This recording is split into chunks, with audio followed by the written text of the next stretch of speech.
There's cause and effect in this reality. We can put energy into something and we receive something. And so in this game, which is this reality, if you're present to it, then you will physically align with, physically see and match with the people that are actually fully meant for you. When we overlay this access and this digital layer to it, there's consequences to that. And it's like, yes, you may meet someone in that augmented reality that then you can ground within base reality. And you may have never met them had it been for this layer and access. But like you said, the massive amount of potential doesn't mean that it's always the best thing for you. You can figure it out, you can make it work, but I personally am not someone who likes to figure out my reality or make it work. I like it to be flow. I like it to be alignment, feeling in my body, feeling present, and know what's happening here and now, and be connected to that versus like, oh, I guess I'll figure this thing out now that I'm here. Trust flow, surrender, let go. Trust flow, surrender, let go. Trust flow, surrender, let go. I'm the one I've been waiting for. Welcome back to the Highest Self podcast. My name is Sahara Rose, and on this podcast, I love to take matters of the heart and make it really relatable, especially topics around love, sex, and relationships.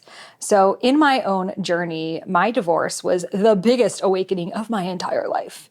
You know, growing up, I always thought marriage is the pinnacle of my life. I grew up Persian, so I was always dreaming about my wedding day. And that day came, and I found out about a betrayal a few years later and found myself signing divorce papers, which I never would have expected, ever, ever, ever. Like growing up in my family, divorce was like a curse word. It was always like, oh, those people believe in divorce. We don't believe in divorce as it's like a religion or something. You either believe in it or you don't. And what I've learned is that people who've been divorced didn't necessarily want to be divorced, but they found themselves in situations where they had to be.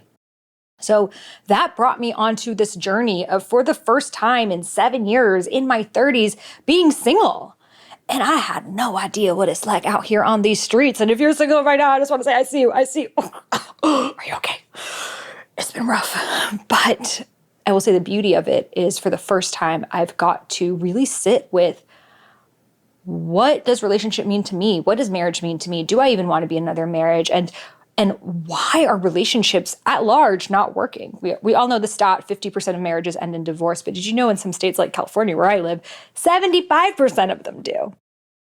So the bulk majority of people who walk down the aisle and say, till death do us part forevermore, don't end up following through with that promise. And it's sad, but also we can't look at the past of like, oh, why aren't marriages like this anymore? I want to be like my grandparents, which a lot of us say, but we're in a different day and age. We've got the internet and online dating, and the fact that a single man's income can't or largely provide for a family of four anymore the same way that it did for our parents' time.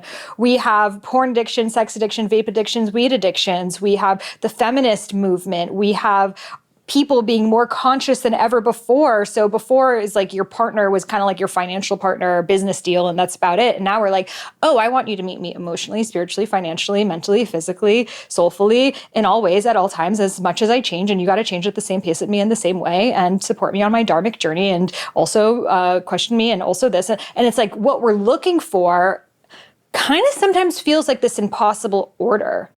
And the truth is, most people, even in relationship, don't have this relationship that we're all seeking. So in this episode, we're going to talk about the true reason why modern relationships are not working. And as a lover girl, how we can get these relationships to start to work. But it starts with first looking at the muck, looking at the shadows, looking at these unspoken rules and ideas that we have from our own childhood. We might say we want a conscious relationship, but then we find ourselves in it of, well, my dad didn't do this and my mom didn't do that. So it takes us to sit with these topics, look at how our societies have radically shifted, especially in the past 20 years, but even just since COVID, how they've radically shifted. So we can look at this intangible thing like love, which actually we are the first generation to really base our relationship simply on romantic love, which let's even unpack that. What is romantic love versus infatuation? and how we can create these beautiful life partnerships because, I still do believe in marriage. I still do believe that there's something so beautiful in two people choosing to come together, but we've got to redefine what that means. So this is going to be a contemplation with one of my best friends on planet Earth named Syris. He is, if you love me, he's like a male version of me. Like we end up talking for like 9 hours. We did a Libra full moon ritual, lasted 9 hours. And we really talk a lot about relationships. And what I love speaking with him about is he's a very conscious man. He was in the Air Force, had a spiritual awakening, went on his journey, and has learned so much from learning about Mayan wisdom and, ancient Greek mythology. And he's just so learned, but really comes from this place of the heart and understanding what it's like, especially from a male perspective. I'll definitely be speaking on behalf of the feminine. Maybe we can come to an understanding on how we can make relationships work today. Wouldn't that be nice? And before we drop into this episode, be sure to hit subscribe wherever you're listening to this podcast. That is the best way to stay up to date on the latest episodes. We've got this in video format, so if you're just hearing my voice, be sure to also watch our fabulous outfits on video as well on Spotify, YouTube, or the Apple Store. This is the best way to stay in the flow with future conversations and also allows the podcast to reach more people. So hit subscribe so I can keep vibing with you on all future episodes. Now let's get into this one. So without further ado, let's welcome Syris on the Highest Self podcast. Welcome. Hi, thank you. Stoked to be here. I feel like we live in a podcast. Basically. Our voice notes are just a podcast. We should just air them. Except there's not going to be 1.5 speed. This is just I'm talk. insulted. You 1.5 speed me? That's what you said. Bring it on WhatsApp so you can 1.5 speed. Okay, true. Because I go on for like 17 minutes. Exactly. But now we're going to go on for however long we want. So the Yes. first question I'm going to ask you is, what makes you your highest self? Great. The first word that comes to me is flow. So whenever I'm in the flow between being challenged and also in surrender. So the space between doing the work, but also surrendering the work. So the first thing that comes to me is like surfing, because surfing is like the best analogy or metaphor for this. It's like you have to choose the wave you want to ride. You have to look and see where you're going, but you can't focus too much on where you're going. So you surrender to the motion that's happening around you, but you also have to have the stability and the strength. So it's that dynamic moment between surrender and action. And that's, for me, not just surfing, but of course, finding those moments in life and bringing that to the moment that I'm in. And it's such a great analogy of relationship, because in relationship, we can do our own inner work, which a lot of us are doing. We know about attachment styles, we know about codependency and all these things, but there's an element of surrender of you actually don't really control who you fall in love with and who shows up in your field and how it's going to go. So as much as we can write down the lists of everything we're calling in, God just places someone on our pathway for whatever reason. And then it's that, I like how you said, choosing which waves you're going to surf. That sometimes people show up in your field and, is this the wave I want to surf? Is this the dance? And also some waves, they come like really big and then they kind of dissipate. Totally. And then some waves you don't see them coming and they're big ones. Yeah, you didn't see that relationship happening, and Do you here surf? you are. And I mean, I'm a mermaid, so I really know the ocean. You're the OG surfer. Exactly. We go under the water too, but I just think that's such a beautiful metaphor, probably just subconsciously, of like what we're talking about today. So as we dive into this massive question of why relationships aren't working, I remember we once had a conversation about the history of America and how our grandparents and our parents and our experience of relationship is so different. So can you share with us some of this history? Totally. Yeah, and if we look at our grandparents, and we can go further back, but let's start with our grandparents. For me, my grandparents were in World War II. So end of World War I, World War II. So in many ways, they had everything taken away from them. And similar to like where we were at COVID, it was this entire new world. So the world was at war. There was the Great Depression. So there was a massive amount of scarcity and lack. That was real to a lot of people. And then that shifted, and then through the Industrial Revolution, and then into, well, really what it is like marketing and the commercialization of goods is what gave our parents a tremendous amount of access and false luxury. So some luxury, but just the quantity, right? So then from grandparents who basically are born into or endure extreme lack, parents who go through a seeming abundance of opportunity, but it's also very shallow. It's like the beginning of ads in magazines and TV and that whole machine. So then we're born into this world. So like one generation before us and then us, with this, we're kind of in a whole new world between having to go through the work of resolving our grandparents' lack, doing the work to resolve this need for more, constant need for more, and access to more like our parents had. And we're left unfulfilled. We're left disconnected, and it's a really hard place to be, especially for people who aren't even aware of that. So I think that's the overarching, the arc that American culture's been on. And so it kind of leaves us, you and I in this generation, with a lot of work to do in terms of ancestral healing, but also it gives us a massive opportunity because we can create that next phase.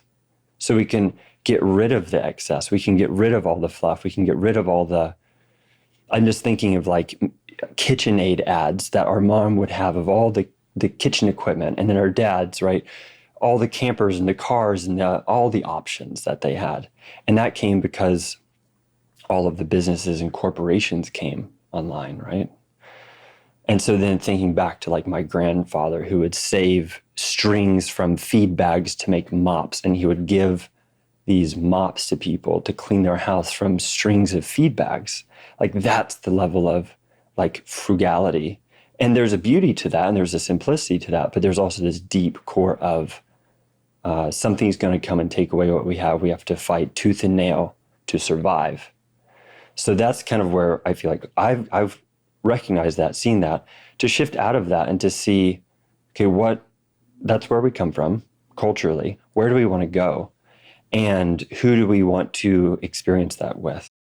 And who you experience life with, they come with their ancestral work or patterns, all of that, right? Yeah, it sounds like our grandparents' time chose who can I survive with. Mm-hmm. Our parents chose who's going to provide for me the lifestyle or the family life that I want. And now we don't really know what the question is. And what I believe the question to ask ourselves is, who can support me in my Dharma, in my soul's purpose? And that is the decision to make. What I find happening right now is we are growing and changing so quickly because every day on social media, if you're conscious, you're seeing all like these different videos and you're, listening to podcasts and you're doing all this work that obviously the rate of growth is going to be different. And this is a generalization, but tends to be women go first before men. We've had a lot of these conversations, but then even the pathways are different. Someone can go on the meditation pathway, someone else on the plant medicine pathway, and they're like different places. So what I find hard is, the beauty of that is we're learning and growing. And the shadow side of that is to find someone growing in the same direction at the same level you at the same time. It's impossible. It's really tough. Yeah. But that only really happens now that we're able to even ask that question. We're able to connect with someone from their Dharma. And previously, someone's Dharma was to have kids, to be a mother. And that's so many people's Dharma. And that's an amazing Dharma. I mean, it is what our biology is literally for. But now we have this opportunity to build upon that. So it's not to negate that or diminish that in any way. It's like, how do we build upon that and connect with someone? And that's where, of course, you writing books, likewise, books, films, music, all of these things. And what I feel is the question is more about who can you create with? Because, and I feel right now the theme of this, and what we're going to come back to, is creation, is the action, but also the surrender. It's that moment of who we are, how do we express ourselves, how do we show up in the world, and how do we create that next phase? Yes, we can create children, and we can also create these messages, platforms that reach more people than anyone our parents, grandparents ever had, not even access to, but could even fathom.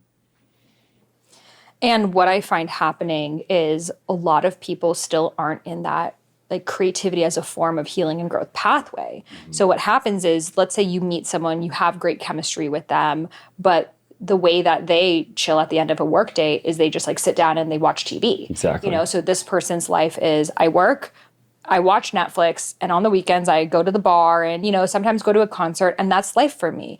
And then sometimes they're in a relationship with someone who's like, I'm sitting with my limiting beliefs and I'm questioning my consciousness and all of these things. Do you think it's even possible for these two people to be in a relationship?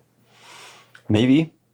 You know, there may be someone that perfectly, that's what they desire and how they can support each other, and that's worked for them. I just don't know how sustainable that is, or like why there's such a stark difference in decisions or actions and how that manifests. So I would be hesitant to say that may be the most long-term. It's not what I want, but if someone's there and it works, that's great. But what you just spoke to is recreation. And we were just talking about this previously. We talk about this often, which is the problem, and I can speak for men and for myself, probably the most significant problem that men face is, well, it's the problem they don't face, which is they use recreation and leisure to escape. So sports, entertainment, like you said it earlier, vaping, weed, all the addictions, porn addiction, sexual addiction, sexual hunting addiction, which is just the dating apps and being in that energy of pursuant, using that to find leisure and pleasure, and using that to try to recreate oneself is very unsustainable. It's very taxing. You're spending a lot of energy. So it leaves people depleted, depressed, isolated, and disconnected. So I think that's what most men know now as normal. And that to me is really tragic, because that means that man, how they show up in relationship is from a depleted place. How they show up at work, everything. Because if they're using leisure and recreation to deplete themselves and not recreate themselves, what do they have to give? So then, and this gets into hormones. So if recreation is based on dopamine, then you're only spending, you're doing this external activity or taking something externally to create the dopamine rush. That's an unsustainable hormone to build a life upon. Serotonin, oxytocin, and endorphins. Creativity, going on walks, being in nature,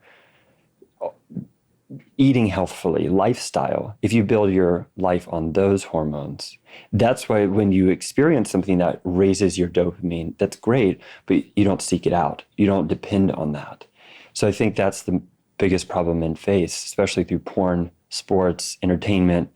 And I mean, those are the big ones, really. Like, yeah, smoking and drinking, yes, but really the visual addictions are so taxing for men.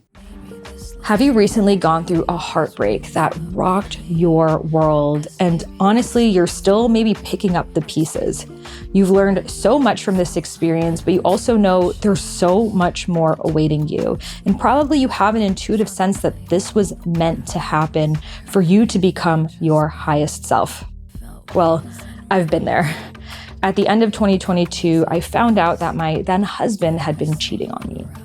And it was the most horrible news I've ever gotten. But now looking back on it, I can say it was my life's greatest blessing.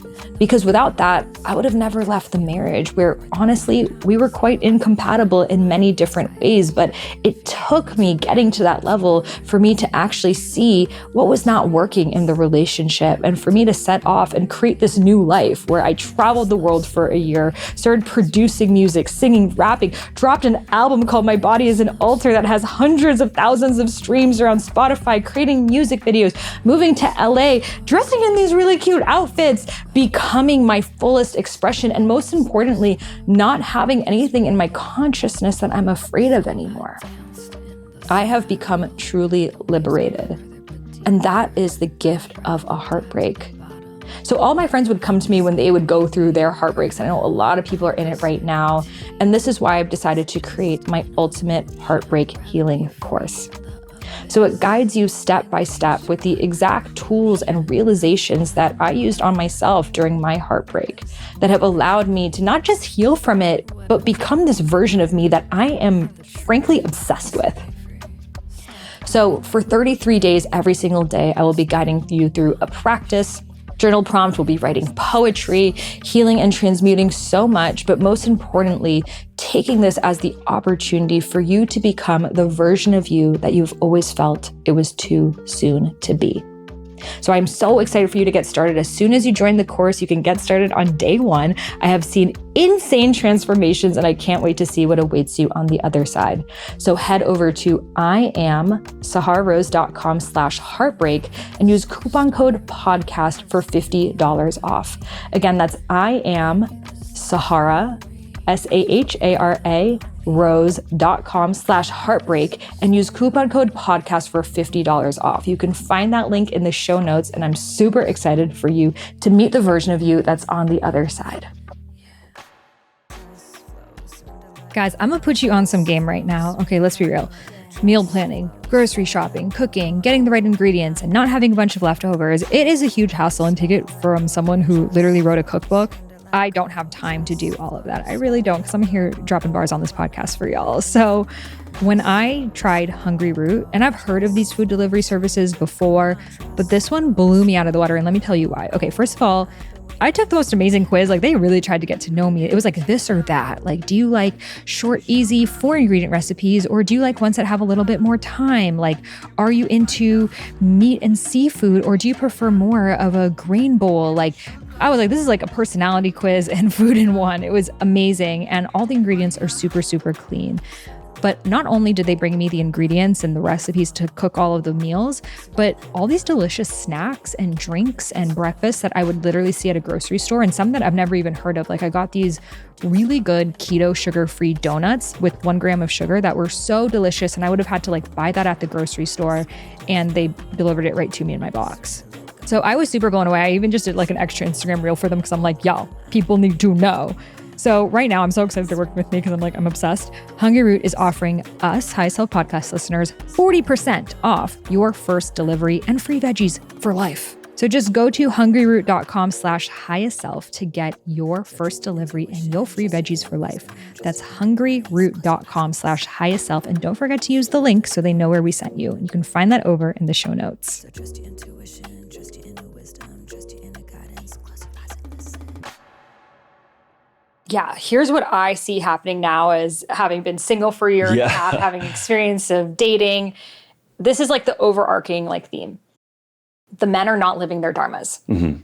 They aren't getting their like hunter energy out there. They are in these jobs where they have to be complacent, where they have to follow their boss and this and that. So they're not in their like primal male energy, right? So this gets suppressed, and often they are resentful.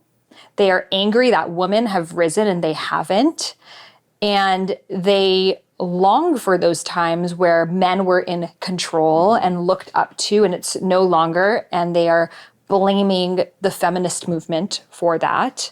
And then they go online and they hear people like Andrew Tate and this red pill movement, which I hate that it's called red pill movement, because the red pill in the Matrix is actually the truth. Yes. And what they're saying is not the truth. But what they do is they speak into this frustration that men are experiencing right now of, you don't feel respected, you don't feel revered, you don't feel like an alpha man.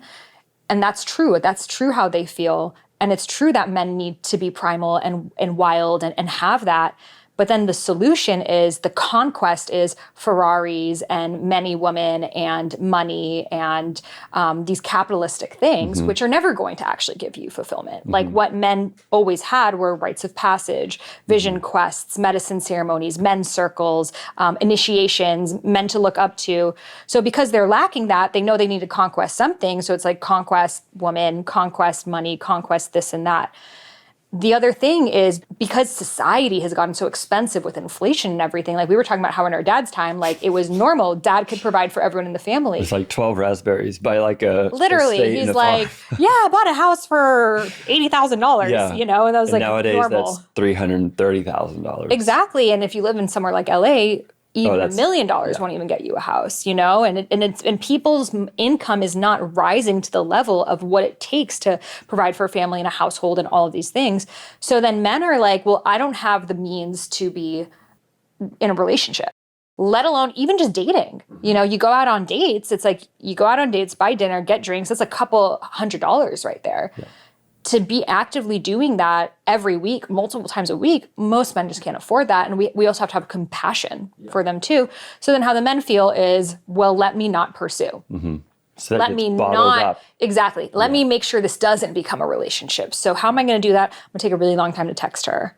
And I'm going to have a lot of space in between. And if she starts talking about love and stuff, I'm going to kind of stop it right there. And I'm going to tell her that I'm still healing from my ex and that, you know, not that I'm speaking from experience, but, you know, I'm going to say these things to make sure it doesn't turn into a relationship. Yeah. Consciously, they're thinking because I don't have time for a relationship and I'm not in a place in my career, but it's subconsciously is because I don't feel as a man I can provide. So then oftentimes they're saying, well, then screw it. These women are demanding, they're gold diggers, they're requiring so much from me. Emotionally, I don't understand them, but I have the sexual desire. So I'm just going to watch porn, which is easy to find. You can find any kind of it that you want. And it's triggering our brain that it's making us have this massive amount, more for men, doesn't really do this for women, but this massive amount of dopamine that makes you extremely addicted. And then the way that these porn algorithms are is like you start watching like, I don't know. 2 girls on a beach. Exactly. 2 girls on a beach. I'm going to go risque with 2 girls here. And then the next thing it's like, oh, do you want to see this orgy? They're like, oh, wow. Okay. Let me watch this orgy. It's like, do you want to see this gangbang? They're like, oh, wow. Okay. And it's like, do you want to see this? Like, and it's like crazy things. And I'm not even getting into it. Yeah. And then Well, like straight spiral. exactly. And then because what they do is they stimulate you so much, but then they put in these darker agendas happening here,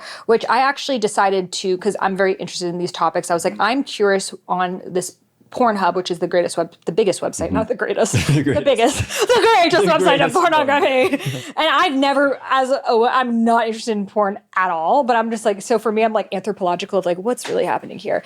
And the biggest category was stepmom, stepfather. Incest, yeah. Yeah. And I was like, wow, this is insane because you might just be looking for regular sex. And then you're like, oh, whatever. The character plays here is this stepfather with the stepdaughter. I'm just going to ignore that. But then you're in this place of climax, which, as we know, orgasmic energy is manifestation energy. It's your most powerful energy. It's focused. You're there. But it's this disgusting agenda, and that's in your subconscious now. So these men are getting hooked on this porn that then, if they even come in front of a naked woman, it's not enough. Mass amounts of erectile dysfunction, you know, and a lot of people too needing to watch porn while they have sex because the act of sex is not enough because they're so numb to it. So then there's more shame of I can't date because of the erectile dysfunction. So it's created this web. And then with the porn, now it's turned into VR, that they're creating VR experiences that you can have sex with a porn star. You know, there's sex dolls.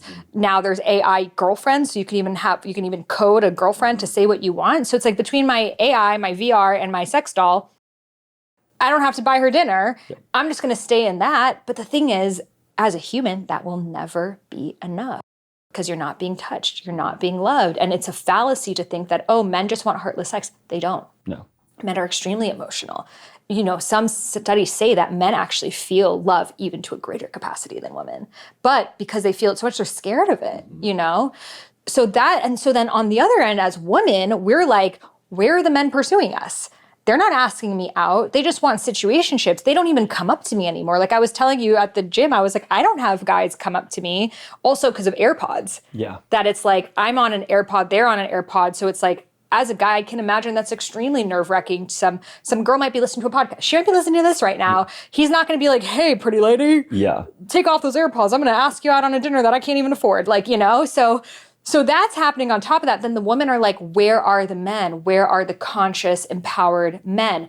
I'm just going to keep improving myself. It must be because I'm not a high value woman enough. So I'm just going to keep reading about myself, improving myself, glowing up, up-loving, making more money, being more successful, all of these things.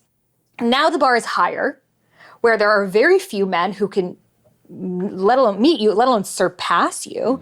There is this core biological need for women And it's maybe something we need to relook at and visit, that we want a man to make more money than us. So then if, let's say the average female income is 60,000, average man is, and I don't know exactly what it is, I know it's a little bit less, let's say it's 55 or whatever it is. And I think it's separating even more. Well, there's just going to be less and less men. On top of that, men who are doing inner work and this and that. So then women are told this dream of, well, if you just become good enough, this magical man will appear. And he is embodied and he is conscious and he is an alpha man and he gives you princess treatment, but he listens to you and he can read your thoughts and, but has his own big mission and, like all these things. And it's like, you're just thinking, just improve yourself enough and here he'll come like fucking Santa Claus. And so then when men do approach them, they're like, ew, you're not Jason Momoa. Exactly. Back off. And then men feel rejected, so they don't reject. And then we have this massive divide that you see ourselves in right now. So where do we get started here? There's so many things. The common thread that you just said, though, is that men feel resentment and anger. And then the woman who says, I'm just going to glow up and work on myself, she rises and rises in her energy and capacity, then she's resentful. So then there's this disconnection between what they want and who they are and an inability to communicate. And this searching for the one, instead of searching for someone, or not even searching for, but recognizing who shows up in the field and choosing someone rather than looking for the one. And that's the thing. Any relationship is a continual choosing. And as soon as that choice stops being made and it goes on autopilot, that's where the relationship is basically, it goes off the rails. Here's what I find as a woman, that many men are just choosing to not be in a relationship. They're not, yeah. Because like you said, there's all this access to the quick release, the quick fix, and then devaluing of not only themselves, but of women. And so then women feel, I can say from what I know I've felt before, is that there's this massive gap. There's a chasm. And so might as well, same thing, I'm just going to focus and do what I want to do. And that's not something that our previous generations faced or dealt with. So how we deal with this is essential, because how we deal with this, resolve this, and then potentially have children and birth the next generation and raise the next generation is massively consequential. So our massive increase in awareness of all of these things increases our responsibility to do something with them. So I think that's why we're having this conversation right now, is what do we do with this massive increase in awareness and this shifting of power? So like you were talking about how men have felt this shifting of power and they want things to go back to the way they were. There is some value to the masculine leadership and the feminine receptivity and openness. And then the shadow of that is if a woman's fully in her receptivity and openness, then she's not self-sufficient. So she's completely dependent on the man. So if the man says, does, believes, goes. So where's her value? Where's her sovereignty? Where's her choice? Where's her unique experience? It gets funneled into... And then that's where then the resentment happens in relationship, not just out of relationship. So I think that's the thread that. And then we often pendulum shift, that you experience, a relationship where the woman is extremely receptive, but she's completely dependent on you financially. And then you're like, I don't want that because it's extremely burdensome for me. It's hard enough for me to be able to pay my own bills and survive, and then plus my wants and travel and all the things, let alone someone else's and their lifestyle. So then maybe they'll go for the super independent woman who has everything done and and then they're like, well, now I don't have that same partnership anymore, or she doesn't, have as much time for me. And I find, and as women too, we keep oscillating between extremes. And even societally, I feel like our parents' generation was very like, you get married till death do you part, you don't question it. And now the youth today are like, I don't know, I don't like how you tied your shoes. Yeah, I got the ick. Yeah. The ick. And it's like crazy, it's like we are now looking for any excuse to not be in a relationship. And so I think it's the question to ask ourselves, and it's one I continue to ask myself, is what do I even want a relationship for? I think this is the conversation you and I have had the most outside of this one. Yeah. Well, there's so many different ways into it, but we're living in a hyper-individualized society, especially now, Because previously, if it's like I was talking with the grandparents with World War II, there was a sense of community and there was a cultural sense of bonding together, but that's where the family unit became so strong. And then same thing in the 50s, the family unit was so strong, but that's where the rise of the feminist movement started to separate and pull the woman away from the nuclear family unit. And then the education system started to pull the children away from the family unit to indoctrinate and re-educate the children based on very, very shallow education principles that create robotic cogs in the machine. So that is where that family unit started to get broken apart. So we're now experiencing the end result of the breaking apart of the nuclear family, which in some ways is tragic, but it also gives us an opportunity to recreate that in a new way. Yet you and I, our generation, have to go through this hyper individualism, especially in America. Like when I lived in Germany, it was kind of there, but they looked at America and again, they were like, wow, the hero, what an amazing, glamorous place to live. So many cultures think this is the place, but to actually be here and live here, it's massively isolating. It's massively disorienting. And so then we're left hyper independent with this great opportunity, but massively unfulfilled, which I think the going back to the resentment, but deeper than that resentment and anger, when you're talking about like the Andrew Tate red pill movement, the anger that they're speaking to, what that does is it's keeping men and confirming that level of consciousness is true, that that's authentic, that that's real. And yes, it is, and it needs to be acknowledged.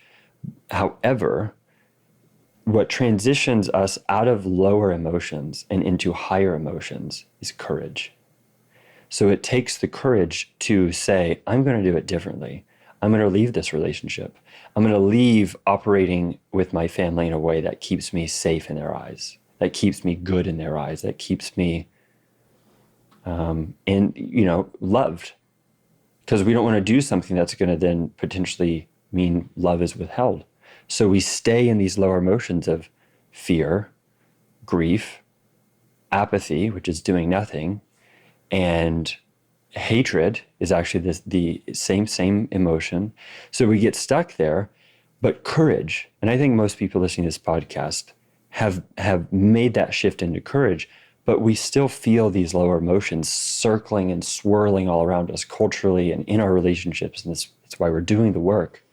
But courage is that emotion that shifts us into higher emotions.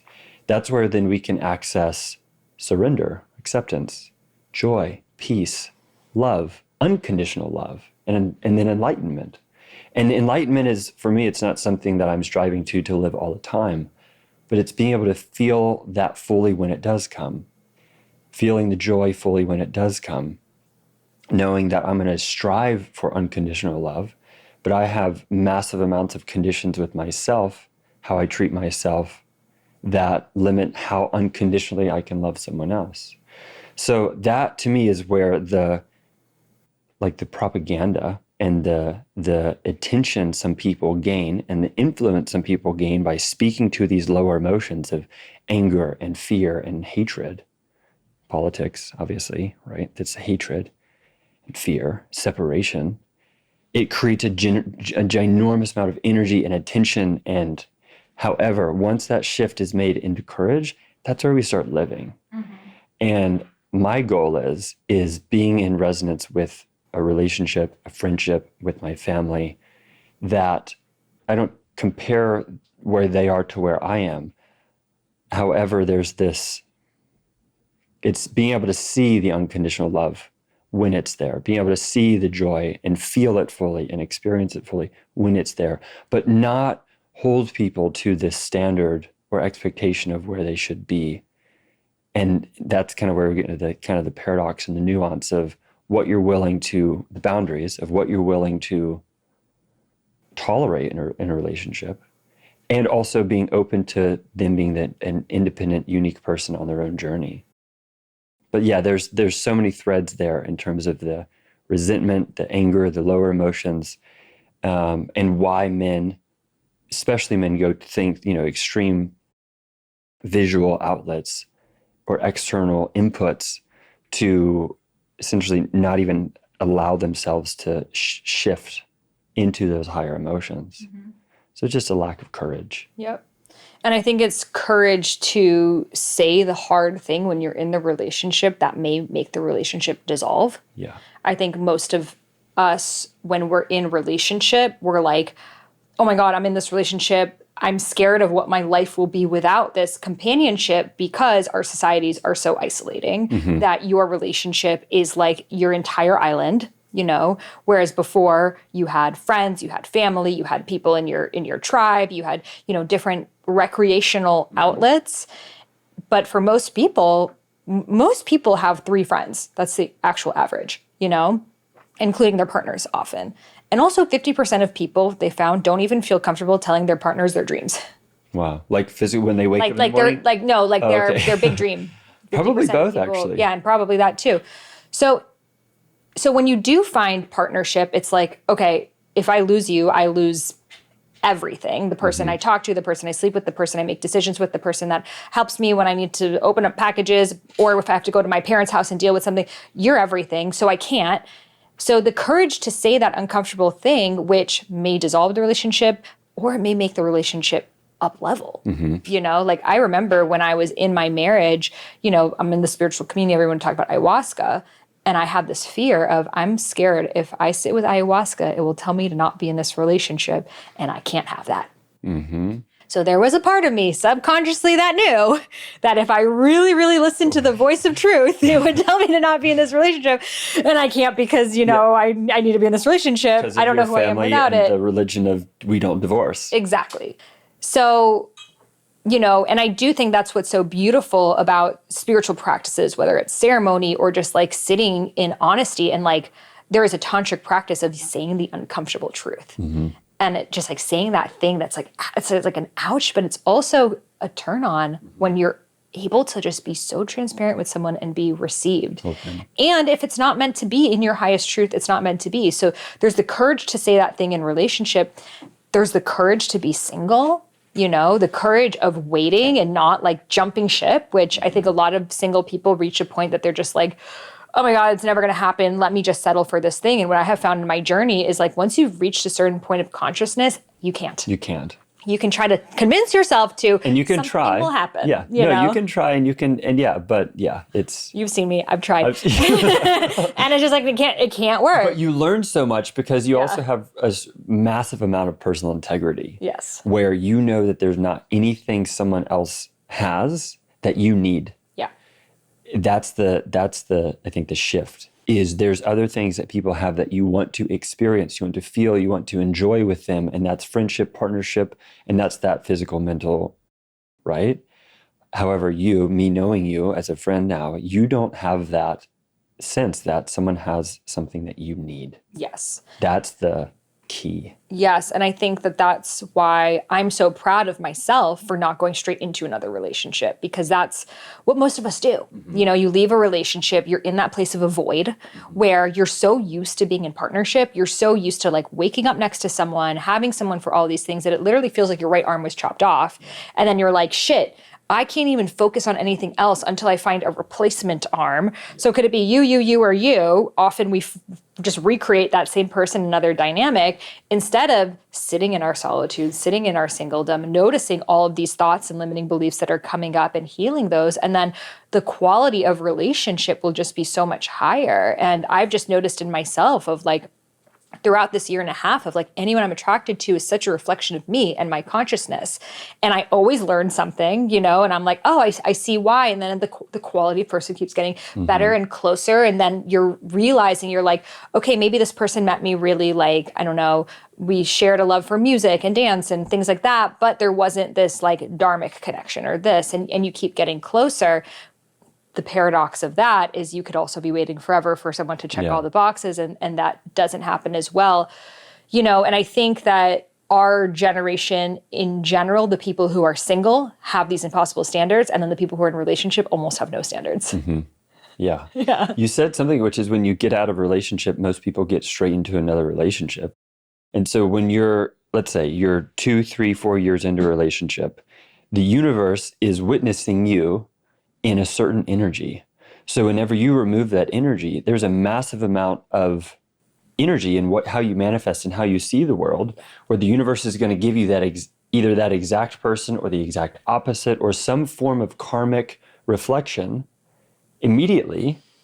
And that's the ultimate test, is can you see it for what it is, or do you, which is a test for you to get back into the same loop or a similar loop, or it seems like a completely different loop, but you wind up at the exact same place when you started the relationship.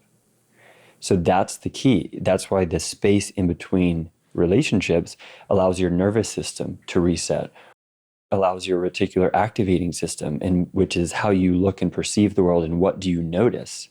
So for someone that's just getting out of a relationship, they're naturally going to notice the things in the world that confirms their previous reality. But if you give yourself a pause and you change how you see the world, you'll see things that were always there, but now you can see them because you've changed your RAS, your reticular activating system. Oh, you go about the feeling, world in a different way in a completely. relationship versus not. Completely. Like everything about you actually shifts Changes. because when you're in relationship, it's almost like you have this home. Mm-hmm. And so it's like you're doing life and you're meeting people, but like you got your house, you know, you're a little bit less curious of new experiences because you also have a responsibility to be there and there's attending to that relationship. When you're single, the challenge and the opportunity is to find that home within yourself. Exactly. You know, to realize that I'm home anywhere that I go. And what I find happens is you start to open up a lot of these walls that you had when you were in a relationship that, you know, because humans require intimacy. And intimacy doesn't mean physical or sexual, but just like I noticed with myself, it's like I just talk to the Uber driver more. I talk to the person at the front desk more, like because I don't have like this home to go back to, you know, I'm just being myself all the time that I'm just like, hey, like tell me about this. And even my friends notice I just became so much closer to people, so much more vulnerable to people because you don't have that one person that you go to for everything. So it makes you open up to friendships a lot more. Totally. Well, the openness right there, the second to last word you said, openness is everything. Because in a relationship, you can get comfortable. And that comfort creates closures because you have needs that are seemingly fulfilled. However, when you go into a new relationship, you're more open to your reality. You're more open to your life. You're more open to the Uber driver or the cashier. And I think some people, when they get out of a relationship, they're in closure. They close down more. They say, I was so hurt in that relationship. I'm going to close down so I don't have to be hurt again. So it's a choice. You're living completely by choice to open now that you're single. So how you're opening is a reflection of what you're going to be able to see, who you're going to be able to attract. And that's why the people that you do attract, you're able to see them for who they are, how they're in alignment with you, how they're out of alignment with you. And there's a massive level of awareness and connection to that versus this kind of like, oh, I don't really know what's happening, and kind of the lost maiden. Versus the aware, attuned, in integrity, aligned being, soul, who is aware of what's happening in her reality. Yeah. And you see how you're allowing someone in more. And then you see what they have, and that's a reflection of you, and then you learn about yourself that way. But that happens through the openness. So of course you need the boundaries, and of course you need those, not closures, but you need those clear guidelines. However, coming out of a relationship, I think the most important thing is to radically open yourself to not necessarily any and all people and any and all experiences, but a fundamental shift of openness so you can fundamentally shift. I think that's essential. Yeah, I decided after to be really in the surrender experiment of just saying yes to so many things I wouldn't have done before, which led to me literally traveling the world for a year. Portugal, Afro Nation. Exactly. And they all led me to different phases of myself. Yeah. The shadow side I had going on was I had in the backstory of, and maybe I'll meet my person here, and maybe I'll meet him there, and it's this thing. I'm curious, do men do this? This is something women do. You walk into a room, you look around, you're like, is he here? Because we all have our like type. And then when he's not, then you're kind of like, ugh, like a little bummed out. Do men like do this? Do you ever walk into a room like, is she here? Or not really? Kind of. I don't think it does much. Yeah. I think there is a little, there's a fundamental difference there. But Do you think men, okay, I would say most women that I talk to are actively looking for a relationship, you know, but they feel that they have had their hearts broken so many times that they're like, I don't even want to try, you know, so I'm just going to kind of wait and do me until the relationship happens. It feels like most men are actively trying to not get into a relationship. They keep meeting amazing women, but because they're not where they want to be in lives, healing from their healing from your ex thing, is this just a fucking excuse? It's such an excuse because that's closure. Yep. And it's being stuck in the past of some idea that something happened there that's too heavy, dark, intense to actually feel fully. So you keep carrying it with you in the moment. So then you project that onto future people to keep yourself safe, but it's not safe. So as a man, for the most part, we can't speak on all, do you feel most men are kind of like trying to avoid relationships because they feel like it's going to deter them from their career path? Yeah, career path, but also single men, there's this feeling of getting on with your life and you don't want someone to get in the way or mess with you or, kind of knock you off your routine. And those routines can be very self-imploding, destructive, and not great routines. But you get comfortable in it. And so you don't want someone coming in and then you having to actually do the work to change and be better. Or if someone's like on it, right? Like on point, they don't want a distraction because they see their life then as a machine and an algorithm that they're tinkering with, which is like the uber masculine energy of like this optimization biohacking thing, which is just another way to like disconnect and isolate, which is everything in its own time and experience and balance is essential and beneficial. But the words coming to me is passive aggression because there's this passivity of like, oh, I'm just going to wait for them to come. And then amidst that, there's all this aggression that's being built up, like we were talking earlier about the resentment. So that passive aggressive in, out, 1 foot in, 1 foot out, not fully being where you are is such a like bug of our time. Like it's such a, if and since reality is an algorithm and it is in many ways a machine full of infinite options, these shadows and these places in which we get stuck, they create these bugs. Right. And like originally like a bug, the term bug came from because actual bug was in a computer and fried circuits. And so like, that's like where the term comes from. But that's what happens. We get these things that come into our circuits, porn, entertainment, addictions, and they fry our circuits. And so they mess up our operating system. And then some people will have those circuits get fried and they'll get comfortable with them. And they don't want someone coming in, challenging them that has to make them reactivate certain parts of themselves. So they just get on with their life, keep doing what they're doing.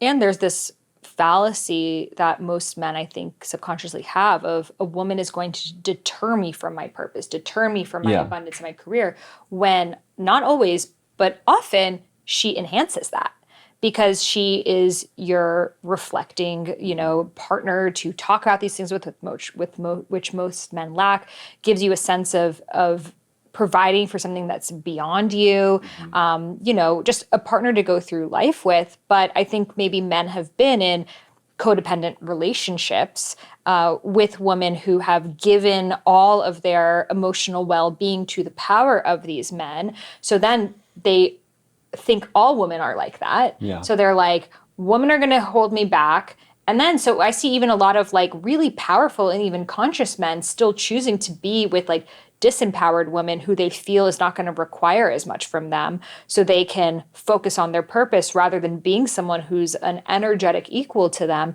who's actually going to propel you. But that propelling is not going to come from coddling and, oh, you're so amazing at everything you do at all times. Well, it's also going to cause, I think that's what the awakened feminine does, is like she sees your shadows. Like it's impossible to be with an awakened woman or an awakened man without your shadows coming to surface. That's what relationships are for. Exactly. And it's who do you want to experience that with? And can you find and discover and move through those in a way that leads you or leaves you feeling better than when it started? Yes. Like, can you go through that and be held and feel held, because it's going to happen. But how that happens and the feeling that remains and the growth that can happen there is what makes all the difference. And that's always my prayer of, may this leave us better than we found each other. And I think that that's what a successful relationship is. It's not till death do us part. It's not like, stand up if you got 20 years in your marriage. Good job, Bob and Sue. 30 years, anyone? I've got to tell you something here. Yeah. My grandfather's memorial, one of my siblings stood up and basically applauded my grandparents' marriage, married 65 years. And I must say, my grandparents, amazing marriage. They were intimate, they were loving, they were cute, they were physically affectionate, amazing role model for me. And then my sibling at the memorial is basically like, oh, it's up to us to carry on that lineage. And every one of his children, the marriages are like still together. All of his kids, they're still married. And then all of his grandchildren, we're all still married. After that, an uncle, they separated. Multiple cousins separated. There's like boom, boom, boom. So it was this moment of like, let's put so much power in this idea. And it was almost like that being said, I don't know how, but in some way it seemed like that almost opened the door for reality to come in, because that was one reality. And for that to be a part of how my grandfather's memorial was beautiful, because it was true for my grandfather. But then projecting that onto his children, which is my dad, and the children, which are my cousins, we're in a new world. We're different people. We have different relationships. And so I'm so grateful to have that reflection and that being shown that kind of love. And I know it's possible. I've experienced that kind of love. And the grace to understand it's a whole new world. We live in an entire different reality. And how we move through that, I think, is so important. That grace and treating each other with grace. If the single in relationship, getting out of relationship, bad breakups can serve their place if it's a part of the karma, but all breakups can happen with that vision of, are we leaving each other better off than we found each other? And if not, then ending it is a good thing. So actually you still are leaving each other better because you're ending it. So if it's not working and it needs to end and you do the thing that you need to do and end it, you're still in a good place. You're still in alignment with what's true. And it may be a painful truth, but at least it's true, because then you can build upon that. So you can build upon, I just got out of a relationship that wasn't good. And that truth, you can find the next truth, and that can propel you on your path. Because you're listening to this podcast, I'm going to make a quick assumption about you. Your friends come to you for advice. Whenever you're at a party, someone corners you at the side of the snack table and starts telling you all of their childhood traumas. And you actually love diving deep into spiritual topics, and you have a really good way of communicating with people. So the best way to actually create a career doing this is through coaching. But I know a lot of people, they're like, I don't even know where to start. I don't even know what type of coach I would be. So I've created a quick, easy quiz to discover your unique coaching style. So there are 3 categories: the intuitive, transformational, or empathetic coach. So the intuitive one really works with your intuition. You're able to receive downloads. You just have insights about people. The transformational one has more of that fire energy. You love to keep it real and help people go through the deepest phoenix rising from the ashes moments in their lives. And the empathetic coach really loves to listen, hold space. They're very grounded, nurturing. So if you're curious which type you are, you can try my free quiz at quiz.highestselfinstitute.com. Again, that's quiz.highestselfinstitute.com, which is my school that certifies spiritual life coaches. And you can find that link in the show notes. I'm super excited to see what type of coach you are, because I'm gonna hire you one day. So trust your intuition, trust your inner wisdom, trust your inner guidance, close your eyes and listen. Yeah, I believe if you can look at the relationship and say, we've left each other better for the most part than we found each other. We brought each other closer to our dharmas, whether that is in your career or birthing children or whatever the thing was, then that was a successful relationship. And again, yeah, my grandparents' beautiful marriage, but it's like, realistically, how much did they change in their lives? Like, not that much. So we're kind of comparing ourselves to this model that's like a different breed of humans and a different breed of society. I think the other big piece that we struggle with today are our cell phones. So we have these individualized, like before I get into apps and all that, we just have these individualized things in our hands all the time that are always distracting us because it's our own curated TV that all of our friends live in. Yeah. You know, like sometimes I think I'm like, sometimes I see my friends in person. I'm like, wow, you're a real human because I just see your little profile picture on here and I just hear your voice, you know? Yeah. So it's like, of course, we're addicted to this thing. We work out of there. Our leisure time is in there. Our relationships are in there. Everything is in these little things. So those moments that you back in the day could have met someone, you know, waiting in line somewhere at the gym, even like waiting at a bar for someone. We go on our phones that we're blocking off so many of these could have been synchronistic experiences. You know, I think of how often it's like the love of your life could have driven by you a million times, but you're both in your own cars or on your phones, and you could be on the subway next to each other and not be looking at each other. And I was sharing with you that yesterday I happened to be at the grocery store and, you know, I was just waiting in line picking up a matcha for a friend, and I was just blanking out, like I was just processing something. So I was kind of just like staring into the abyss. And then like someone who knew me that we followed each other on social media and never met before was like, Sahara. And I'm like, hey, and we ended up in this hour-long conversation. Had I been AirPods on my phone, even if he saw me, he probably wouldn't have come up to me because he'd be like, she's busy. So here we are, we're craving in-person connection. We're craving intimacy. So we go on our phones when it's all around us, but we're blocked off to it. Exactly. Yeah, because we're on our phones, we get to see a curated reality versus this outside world. It seems kind of chaotic. There's people coming and going, and there's a lot going on. So we want to go somewhere that we can control, that feels safe and predictable, that, oh, I don't like the music that they're playing, so I'm going to listen to my own music that I want to play. So there's value to that, but there's also this massive separation that's caused. I saw this reel the other day. Someone sent it to me, and it was this guy, I mean, a father, probably like 55, and it was just a video of him sitting there in the airport just kind of looking all around, and the caption said, here's my dad about to like raw dog this 6-hour flight, no phone, no book, no AirPods, no nothing, like no pillow, no nothing, and he's just going to take this flight. And he's just sitting there, just looking around the airport, looking around. And that's exactly what we're talking about. That generation, they are more present to this reality. So yes, there's a gift in how we can be financially independent. We can be creatively expressed with our phones, and it's amazing. We can create these realities, and we're living in it. Yeah. Like we're already living in the game. The game's right here. So I think that's living in this reality more, opening more. Let's open more to where we are. So you can have that, oh my God, I've followed you for so long, and bam, now we're talking for hours. Exactly.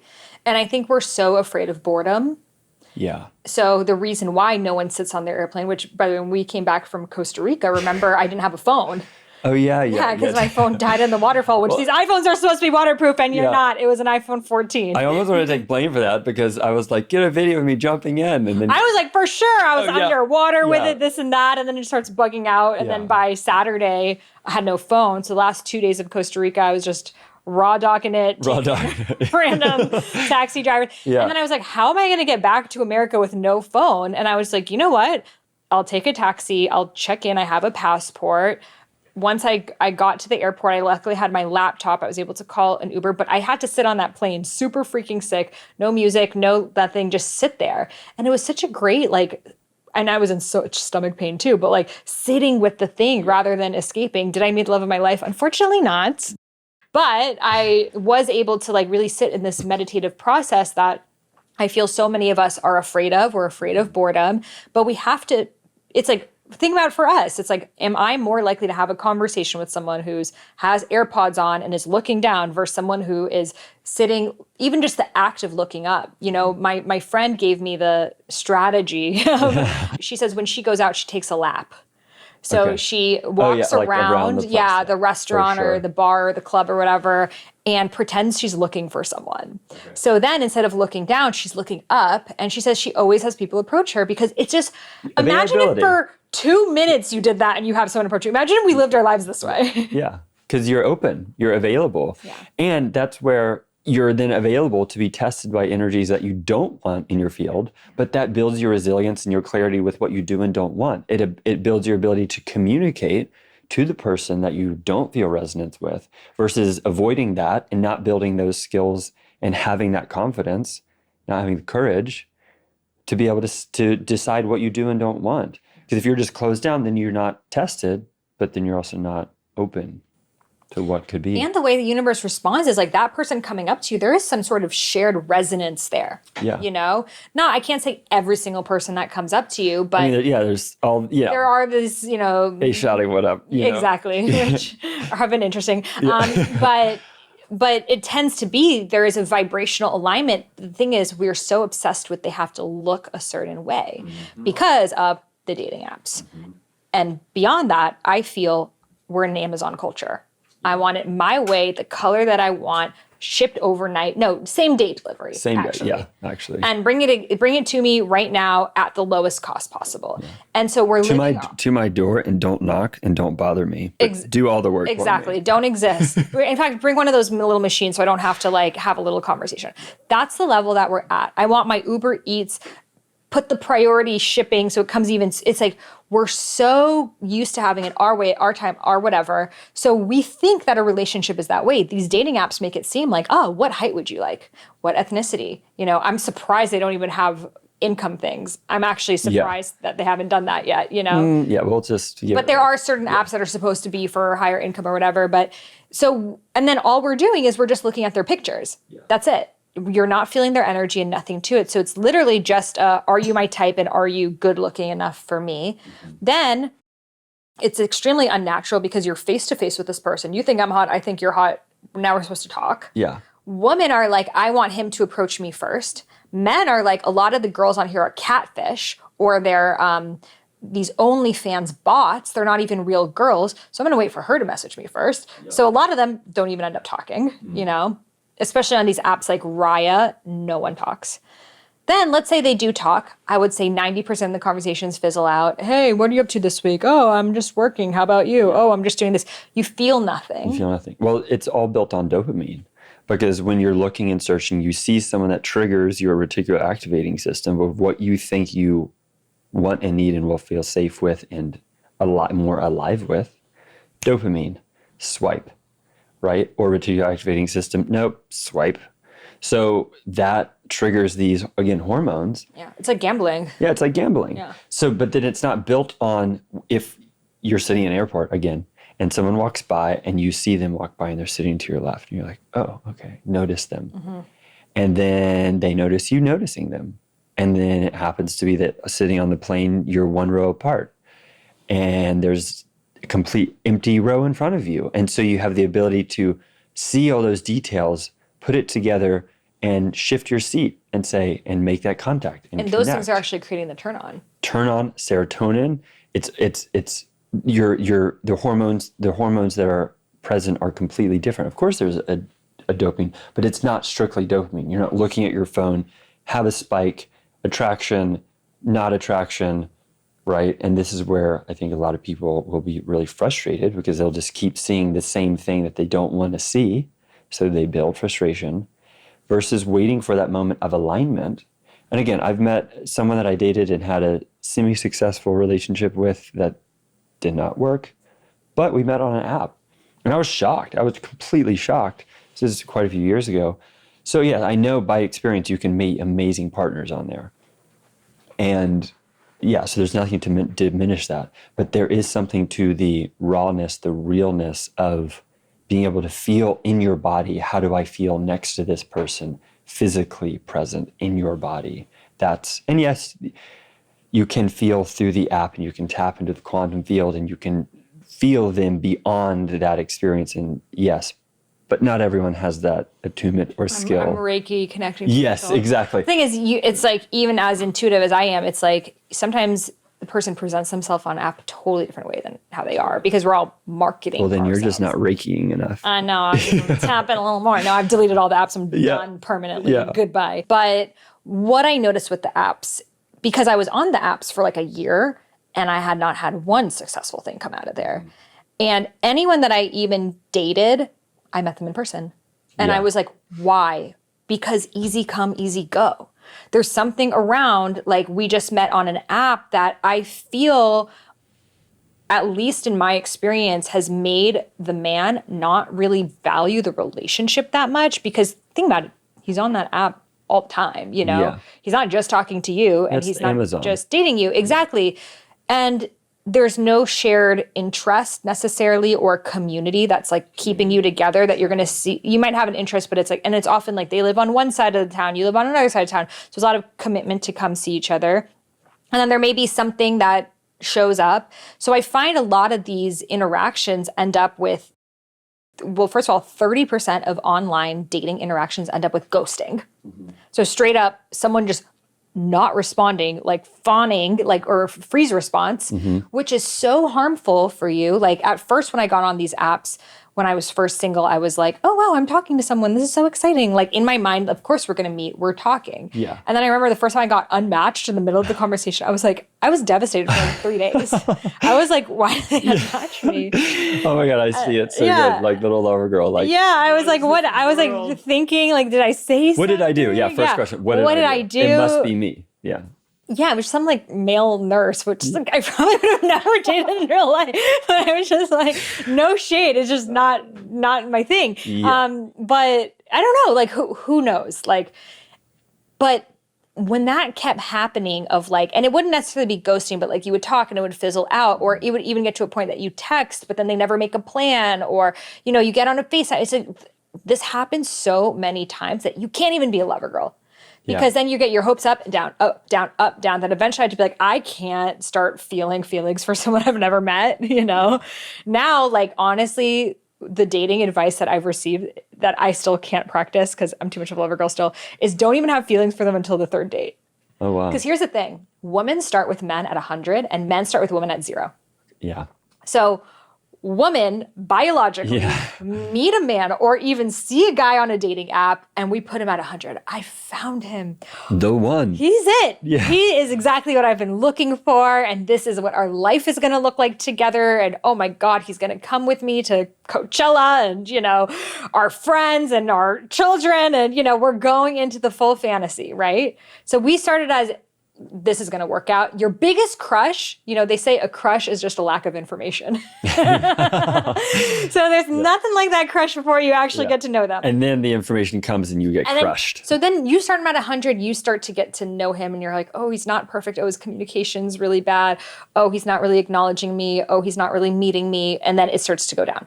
Men, what I find, start women at 0. They're Prove like, yourself. Yeah, they're like, whatever, another one. Yeah, sure. I've heard men say yes to everyone on these apps. In fact, there are some apps on dating apps that automatically swipe right, which is yes for everyone. And a lot of men do this to just see who matches them and then decide. Wow. So think about a woman's relationship on a dating app is no. A man's is yes. Because kind of anything will suffice. And then I'll figure it out later. Figure it out, yeah. You know? So then they're like, because they don't really have feelings for us. I just realized something. Yeah. This is the product of 1950s advertisements and massive amounts of access to quantity and not quality. Quality is there. The good people, the one who then you can choose to be the one that then you can continue to choose to be within the relationship so you have a healthy, long-standing, amazing union. They're there. They exist. But we're surrounded and drowning in this ocean of quantity. Yeah, perceived quantity. Exactly, it's not perceived. Even real. Yeah, it's digital quantity. It's just pictures of people. Yeah. Who are mostly never even going to meet up with you. Yeah. You know? And then if we're operating from this inherited sense of lack and survival and the inherited disconnection of community and the inherited hyper-individualism, it's a tough place to be in. But there are ways through. And it's an ocean. But I have found that being on the apps creates this illusion of options that is not real, that I realize I don't even want to date someone that's on these apps because how it's shifted even my brain, Your that psyche I'm someone shifts. so conscious of these things that I've noticed that I don't value a conversation the same way that I used to, that I was like, I don't want to be this person. Yeah. I would rather wait longer and meet someone who, why are you laughing right now? I'm just, I can't say it. I can't say it. But I would rather wait longer and meet someone who life brings me to than like go on all of these dates that are like realistic, even just have these stupid conversations that don't even go anywhere, you know? So, but what was funny about the woman starting at 100, men starting us at 0 is there was someone that I dated that's probably my most successful dating experience over the past year and a half. And he's a very nice person. We're friends. And we decided to just be friends after like 1 month. But I was like, when I first met you, I had the biggest crush on you and da-da-da. I was like, when did you start liking me? He's like, oh, it wasn't until like I like visited him and like it was like way later on when by that point I was pretty over it. Yeah. That's when he actually started to like me. Like, I was like, what the... Do you know what amazes me sometimes is like the fact that like men can like say all of these things and actually not feel it. Yeah. It's crazy. Yeah. Well, that's where like when you're intimate with someone, for you as a woman, your oxytocin is instant. Yeah. And for us, it builds over time. So for us to have that same level of oxytocin, it's not just immediate. Right. So I want to say the thing I couldn't say earlier. Okay. So I was laughing. Book here. What? We're an open book here. Yeah. Well, I just laughed because the way I was thinking about it was not appropriate. But you said that you're not even going to find your person on the dating apps. And there's this thing, it's like a lot of people could find a great match, but because of what you've cultivated in your life and what you have resonance with, it ain't there.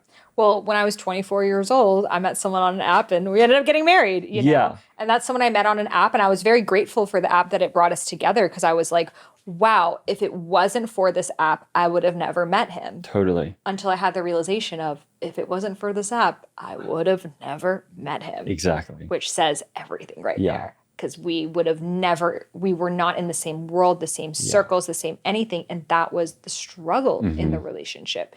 We didn't like doing the same things, you know? Whereas now I would never want to have a relationship like that again. That I would much rather build a relationship with someone that like we have shared friends. We like to go to the same place because the fact that we even ended up in that same room says so much about us. Yeah. Something again, another revelation, this is what always happens when we're talking, right? Go through the layers and find them, is if you take part in the game, meaning the algorithm game of social media and online dating, there is a consequence because that's been created and overlaid on top of our reality. So base reality, that's not base reality. And then, of course, there's the whole thing like, oh, this reality, you and I talking, this is a simulation and we're being controlled by other, like, right, you can go through that rabbit hole. But you and I know that there's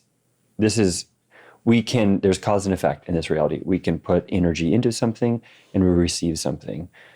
And so in this game, which is this reality, if you're present to it, then you will physically align with, physically see and match with the people that are actually fully meant for you. When we overlay this access and this digital layer to it, there's consequences to that.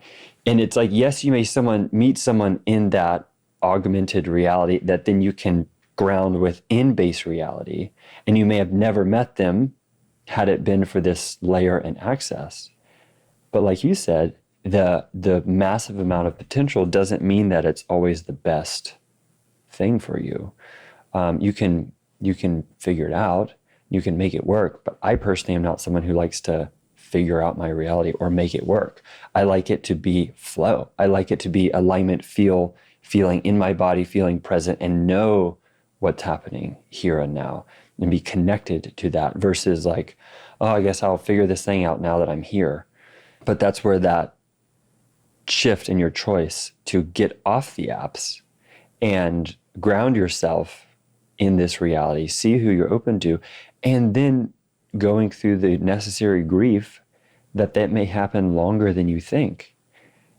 And then since this is base reality, you go through that grief and then it comes to you. Yeah. You feel that emotion fully. You actually feel the grief that you're feeling. You're feeling the scarcity and the lack, like, oh, it's going to take so long.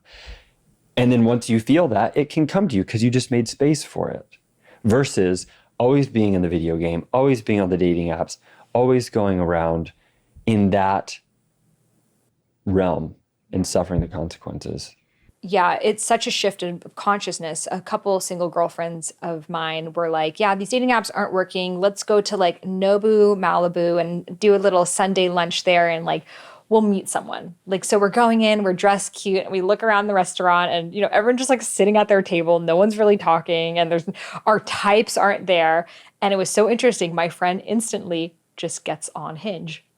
And I'm like, the irony, like we go out, but it's like, we're like, no, my guy's not here. Let me go on an app. I'm like, there's two parts to it. We're so my way that even the one time I go out, I expect, well, I went out one time, he should be here this time, you know?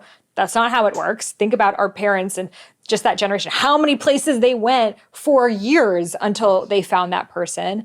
But then it's like this cutoff that happens that like when that person's not there, we're like, well, I'm going to find, and here's the thing that these apps provide us with is it gives you a gateway to start talking. Mm-hmm. So it's like, you know, let's say I'm at a restaurant and there is someone that I would be maybe interested in speaking to. What am I going to do? Go up to their table?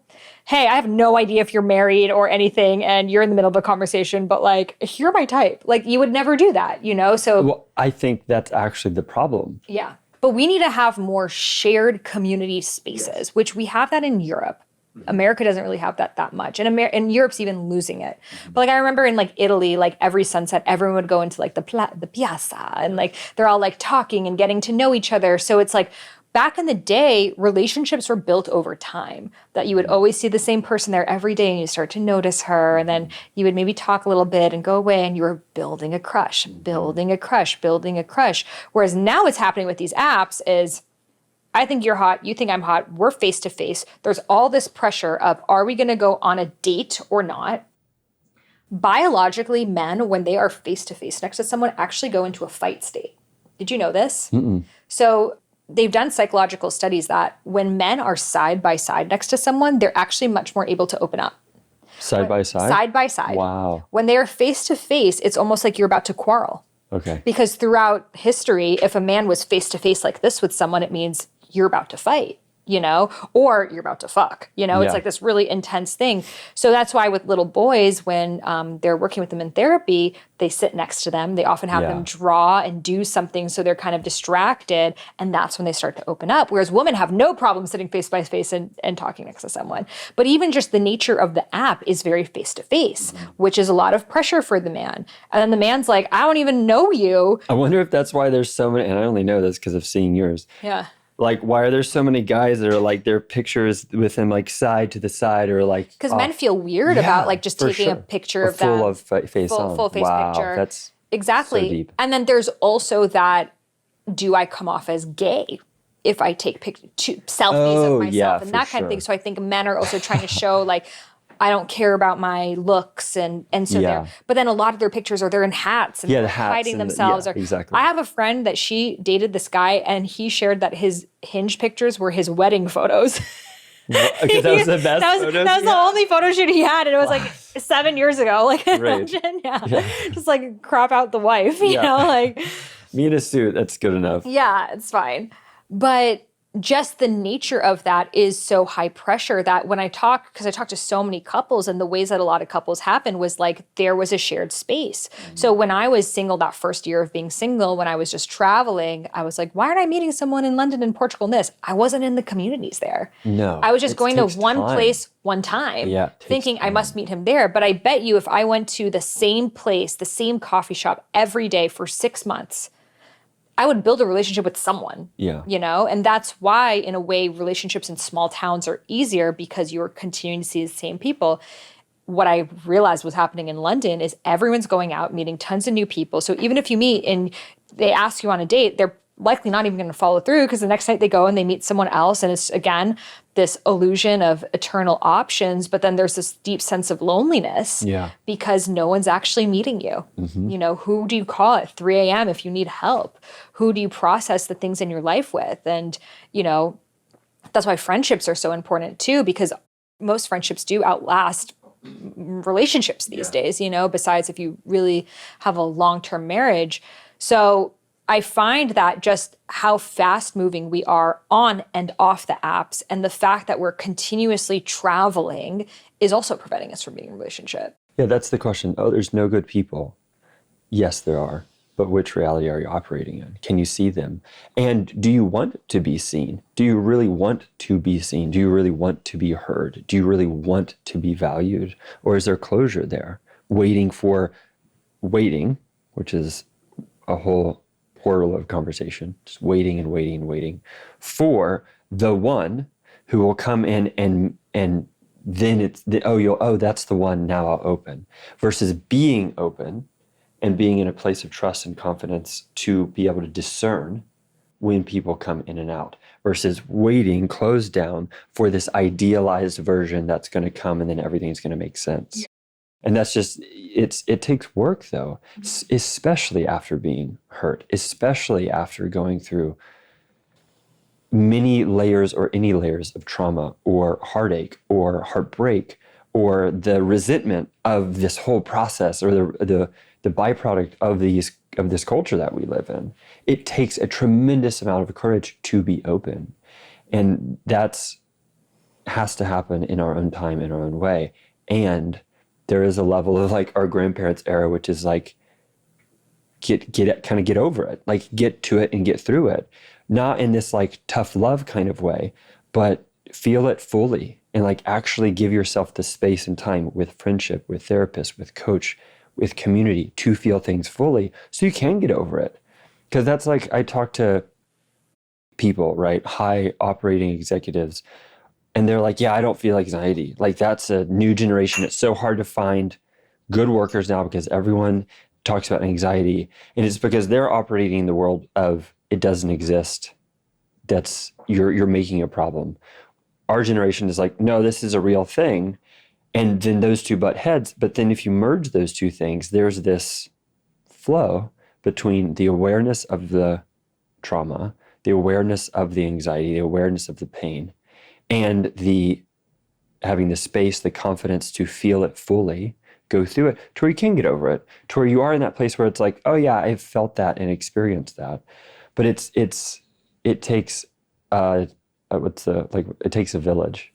Like it's not something you do on your own. Is like we think the way to get rid of anxiety is just like, I don't know, just like go to therapy. And like, yes, that's a part of it. The thing that made me really dissolve most of my, I would say I really rarely feel anxious. I can feel sad, but not anxious. What did that? Going through heartbreak. Yeah, really? The thing that made me no longer, because once you go through something so big, you stop giving a fuck about little things. The little things, yeah. Yeah, that I'm just like, oh, like I used to put out a book and I would be like so nervous for like months before. Oh my God, what are the Amazon reviews going to say? What if people don't like it? What if it doesn't sell well? Am I going to hit the New York Times with this? I put out a whole album like rapping. I'm like dancing with serpents and stuff. I never once even had a thought of what if people don't like it. I don't give a fuck if people don't like it. I'm doing this for me, you know? Why? Because I went into my pain. Fully. And you have done things in your life to position yourself around people who see you, value, and care for you, and you see and value and care for others, to where there's that reciprocity. Like when I first met you, I kind of barely knew you. And then over the next few years, especially the last year and a half, I've gotten to see the ways that you sacrifice. And that's the difference, is you're not sacrificing, it's not self-sacrificing in a way where you're abandoning yourself. But I've seen the way that you value people and how and when you show up for them. And you pour into people in a way that you build those deep bonds. But you're not losing your integrity by making a sacrifice. It's that you're accessing that highest level of love through sacrifice. But you yourself aren't abandoned in the process. So since I've witnessed you doing that, I've seen and I've felt the relationships that you have, obviously me being one of them, and the network that you have, to when you go through that thing, what you're able to create expands. You go from writing books to making an album, and now a show, and maybe this and that. And that's the scale of creativity expands in direct proportion of your ability to feel things fully and go through it, which is a reflection of being in community, valuing other people, and of course, valuing yourself. But most, I think the theme through all of this is putting yourself in the position to be vulnerable and to be seen. Yeah. Do you really want to be seen? And also that topic of choice that you just mentioned of, I decided the day after I found out of that betrayal, that this is going to be the best thing that has ever happened to me. I had zero evidence of this, you know. It was so far the worst thing that ever happened to me. But I'm like, I'm not going to be one of those people who make this close down my heart and never trust love and become angry and pessimistic and hate men and hate relationships and, you know, those bitter, resentful, divorced people. I'm going to make this the reason why I have the most love in my life, the most joy of my life, like the greatest relationship, the greatest self-love of my life. That's what my story is going to be. And I just made that the choice. And the rest followed, and it became true. And so what I've realized is a lot of times we're so afraid of being in relationship because we're afraid of heartbreak. But if heartbreak ends up being the best thing that ever happened to you, then why would you be afraid of this thing? Exactly. So then you're so much more open to trying different, you know, types of relationships and meeting new people and seeing where things go, because the worst case is your heart is broken and it just makes you better. Because you're operating from the fundamental truth that whatever happens is going to be for the best. Yes. So there's this super cheesy movie, I don't remember what it is, but there's this like motivational speaker in the movie and he talks about fear. And I think it's Pain and Gain. It's like Mark Wahlberg. But the fear, the motivational speaker talks about fear as false evidence appearing real. And he says it really fast. But there's something super deep in that truth, that fear is false evidence appearing real. What you said is you had no evidence yet if it's going to work out for me in the best possible way was real, but you made that your truth. So then it was true evidence appearing real. So then your nervous system and your reticular activating system and your entire being, body, life, and creativity and your full power as a human was aligned to find that truth, to create, to discover that truth. So fear is false evidence appearing real. You're looking for something to confirm reality, and it's based in falsehood. It's based in not truth. It's based in fear, pain. That's that shadow. Yes, go there, but don't stay there. No, like you did, you had the power to switch and say, this is what my reality is going to be, and go through the journey of discovering that. Mm-hmm. That's beautiful. Like that's life, right? Yeah. Like being anxious and being depressed and being suicidal, which personally that's been like anxiety and depression. Yes, for me in my past, it was mostly suicide, or more not like actually making a plan, but just that sense of like, wake me up when it's over, just get me out of here. That was more my shadow, like where I went to. And then I shifted into, let's create a different reality. I have the power to create a different reality, so I'm going to. And then can I grieve whenever what I want my reality to be doesn't meet my expectations? Can I grieve that fully? Yes, I grieve that fully. Wow, I just manifested and made space for what I truly want. That's the game. Like that's the video game that's playing out in this dimension. Feel the grief fully. Allow that energy to move and release the expectation and embrace what's actually meant for us based on this fundamental truth that I'm going to experience all things to work out for my highest. I think we're so afraid of feeling that thing that we spend our whole lifetime actually feeling it because we didn't fully feel it. Exactly. You know, we never fully felt the loneliness of, you know, that marriage is done. Go into the loneliness. Go into like, why am I so afraid of being alone? Go into the grief, the sadness, the anger, the disgust. Feel it all fully for however long that it takes. And then once you rode that wave, it's like, okay, thank you. I just wanted the mic, you know? And then it moves on, you know? You guided me through this process that I want you to share about at Envision Festival when, you know, I had just done my album launch party and it was, you know, my DJ set and I shot a music video and it was like peak life experience of like the whole crowd is singing along to my music. And it was like so incredible of like, because when I first DJed at Envision Festival last February, which was like 3 months after my divorce, that was my first real tangible feeling of self-love, of like, holy shit, I am the person of my dreams. And music became the greatest like healer for me. Then coming a year later and like literally as You have an album in a year, by the way. yeah. Amazing. Yeah, I didn't even know I could produce music, Yeah. let alone sing and rap and make an album and have an audience that knows the words to my songs. It was so freaking cool. Life high. And then what happens right after is this deep sadness of I don't have a partner to celebrate these moments with. Mm-hmm. And I noticed because that happened to me last year too. It was even a bigger wave of like that more sadness. And you and our friend Christine were processing this, and you had me go into that feeling. So can you share a little bit what this process is? You remember your piece, your feelings of it. What I remember was the attachment that I felt from you to it needing to be more, it needing to be different, and it needing to be better. So yes, it was the peak, but then there was this My peak, and I want a life partner to share it with, you know? Which is this like, for me knowing you, of course, this childhood vision dream and implanted in this notion that a successful and fulfilled life is with somebody else.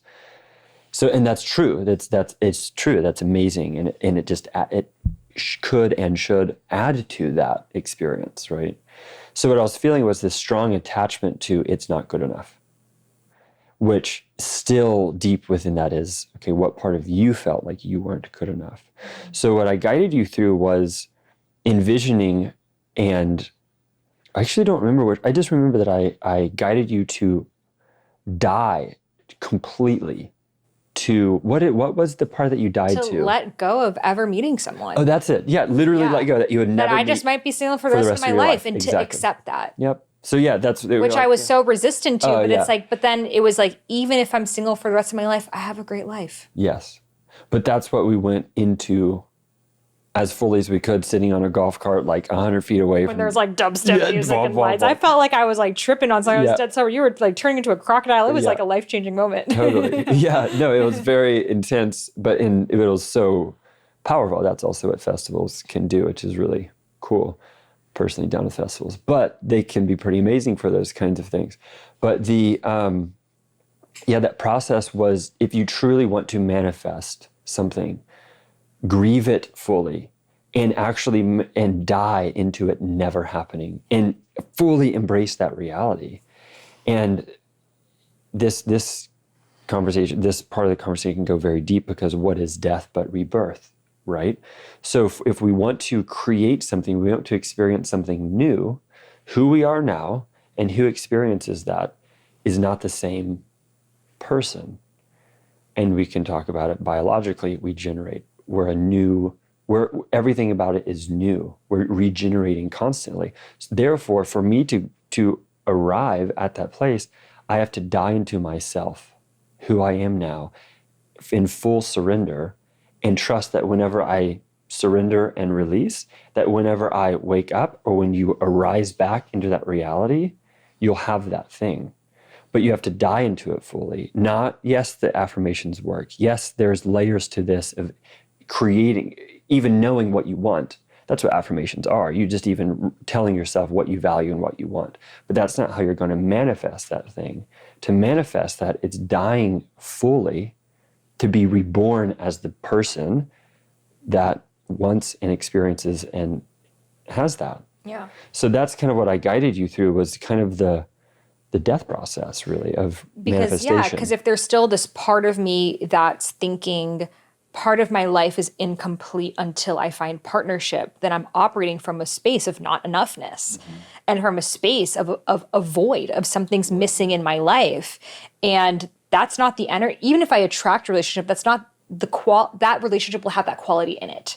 There will be this inherent codependency in it. Exactly. So part of us, and I can speak to it, is like, I didn't want to accept the reality that I might be single forever. I have friends that are almost 50 years old and they've been single this whole time. And I'm like, I never want to be that, you know? And even the part of me that's like the such a lover girl is like, I'd rather even be in an okay relationship than be single forever. Yeah. But I know I didn't get this far to be in an okay relationship. But it's because there is this biological thing that's like, I am not safe. when I'm single, especially for women, you know, especially like after in London, my place being broken into and I was targeted for that robbery because I was a single woman is like, holy shit, I'm literally a target because I'm single. And I was like telling you like that week, I was like, I feel like I need a military man. Yeah. Like I need a man to protect me. Yeah. Because it was like my soul kind of Yeah. knew, but it was like, but at the end of the day, like I wasn't home and my friend was with me and she helped me move out and the police were there and they were so helpful and like I was okay. I was fully okay. You know, even the worst thing that could happen as a single woman, I was fully okay. And it led to me leaving London and moving to LA and having this gorgeous podcast studio. It upgraded my life in every way. And I would have never left London had it not been for that. You know, I was applying for a visa and everything, even though I didn't even like the weather there. Yeah. You know, because I had this idea of like, oh, I just need to start a new life in London now. Yes. You know, Yeah. just what people do after the divorces, you know? You know? I remember that phase. And I didn't process like how Everyone's like, why are you in London? I'm just like, oh, I'm just Harry Potter now. Yeah. That was one part where I didn't realize like how deeply invested you were with that being your new life. I was like, I just need to make, you know, part of me, the good thing is like, I'll just like make a rebirth out of anything. Well, that's what, yeah. You know, I was just saw like- I saw you through Bali, and then things changed so quickly that then when you went to the UK, I thought that was like, oh, that's going to happen in like a month or two. And sure enough. And then I was just like, I'm just going to stay here, you know? Yeah. But in a way, it's like I would have never left it unless it was something so extreme. And I do think it was a very karmic lesson because my family had to leave the war in the middle of the night and all the things related to that. But saying that is it did trigger this survival core wound of being single is being vulnerable. So I need to be with someone for my safety, which again, thank goddess, I overcame that limiting belief and found the safety within myself because what kind of relationship would I have manifested? Some guy with a big old gun, you know, who's like, you stay in the room, woman, I'm going to protect you, you know? Yeah. Sure, you had a military man, but that's like PTSD and control and exactly. I'd be like, no, on the podcast, we're going to talk about knitting. Knitting, you're going to go homestead. Taking a turn, you know? Yeah. And I noticed like any time that I would be in these states of like, oh my God, I really want a relationship and that like yearning for it. And that feminine yearning is real and is also very beautiful. And, you know, David Data writes about that feminine yearning I never want to kill that yearning. And I think so the part of me that's like resistant to accepting that I'm always single feels like then I'm killing the hope. Yeah. You know, of like, if I accept I'm always single, then I'll just be one of those people who's happy, always single, and then I'll never find it. That's what you said on the golf cart. You were like, Exactly. I don't know if you said that or felt it psychically. It was, no, I don't want to do that because if I'm happy with this, then I'll be it. Yes. And I don't want to be this. Yeah. And that's that you're like, you wanted to hold on to this idea, which is control. Right. I want to hold on to the not having because it's the only way that I knew how to manifest something of I don't have this thing, so I'm going to go get it. Yep. And I was sharing with you that that is how I've manifested my books and my business, and not fully, but like there has been an element of doing work. You know, if I want to write a book, I can't wait for the book to be written. I have to go out there. Hustle from the heart. Right. That's what it is. Get the book done, create the business, create the podcast. This shit doesn't do itself. No. This hair doesn't do itself, you know? Though then I do the work and I get to flow. What I have found in relationships is it's not that. You know, I can do my inner work, but I don't believe, personal belief, I don't think modern dating is natural. You know, like I don't think going on 100 first dates is going to lead to you finding your partner. It's just going to be 100 meetings with random people who you probably are not going to go anywhere with. Yeah.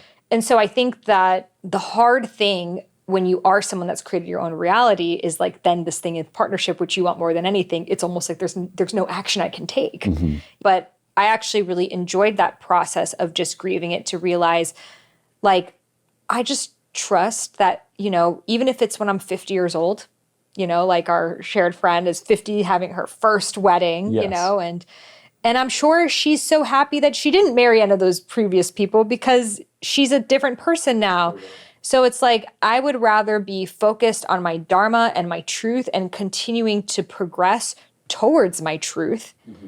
And not in a relationship, and then find a relationship that's just going to enhance and quantum leap my truth, rather than go on 100 different dates that might lead to 100 different types of relationships, which are just time suckers. Time suckers, yeah. And just may keep me in this loop, which I find what most people are in dating, of dating the same person again and again and again, that sometimes you just need to like grieve, sit with your thoughts, change your consciousness, and then you would have just been in a different timeline. Totally. Yeah.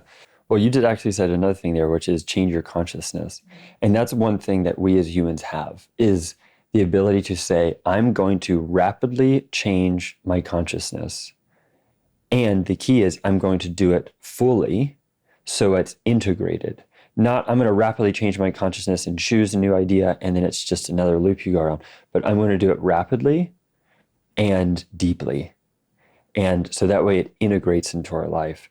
So that's something like whenever I left the Air Force, this is like some context, is like I knew that the reality I was living in was the opposite of what I believed in.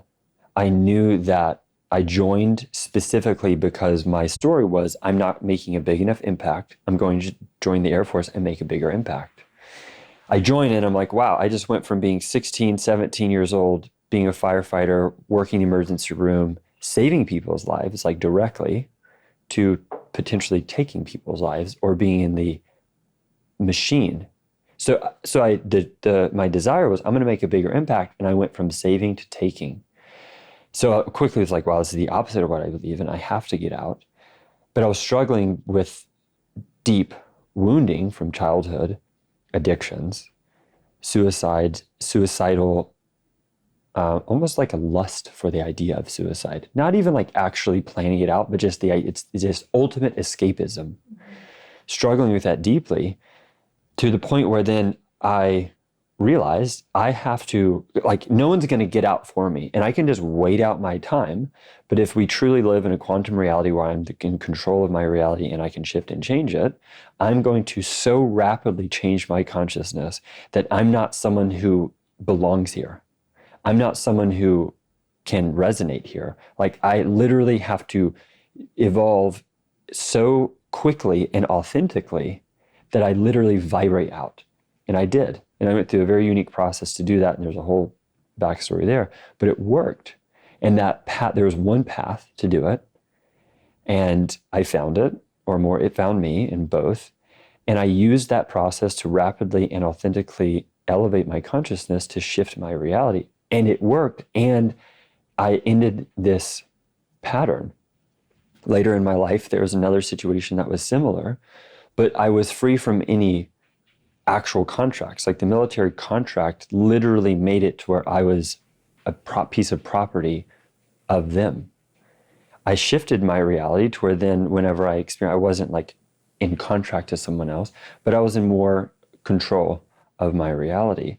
But that shift happened because I said, or like getting out of a unhealthy toxic relationship or shifting relationship with family members, I have to completely, rapidly, and authentically change my consciousness to where I'm a different person and grieve the loss that comes from that transformation from one place to another, and then trust that I'm going to meet people, new friends, new work, new dharmic opportunities. Trust that that's going to be waiting, because it just is. We all know it is. Mm-hmm. We have the fear of the waiting and kind of resisting. We all know that it only gets better.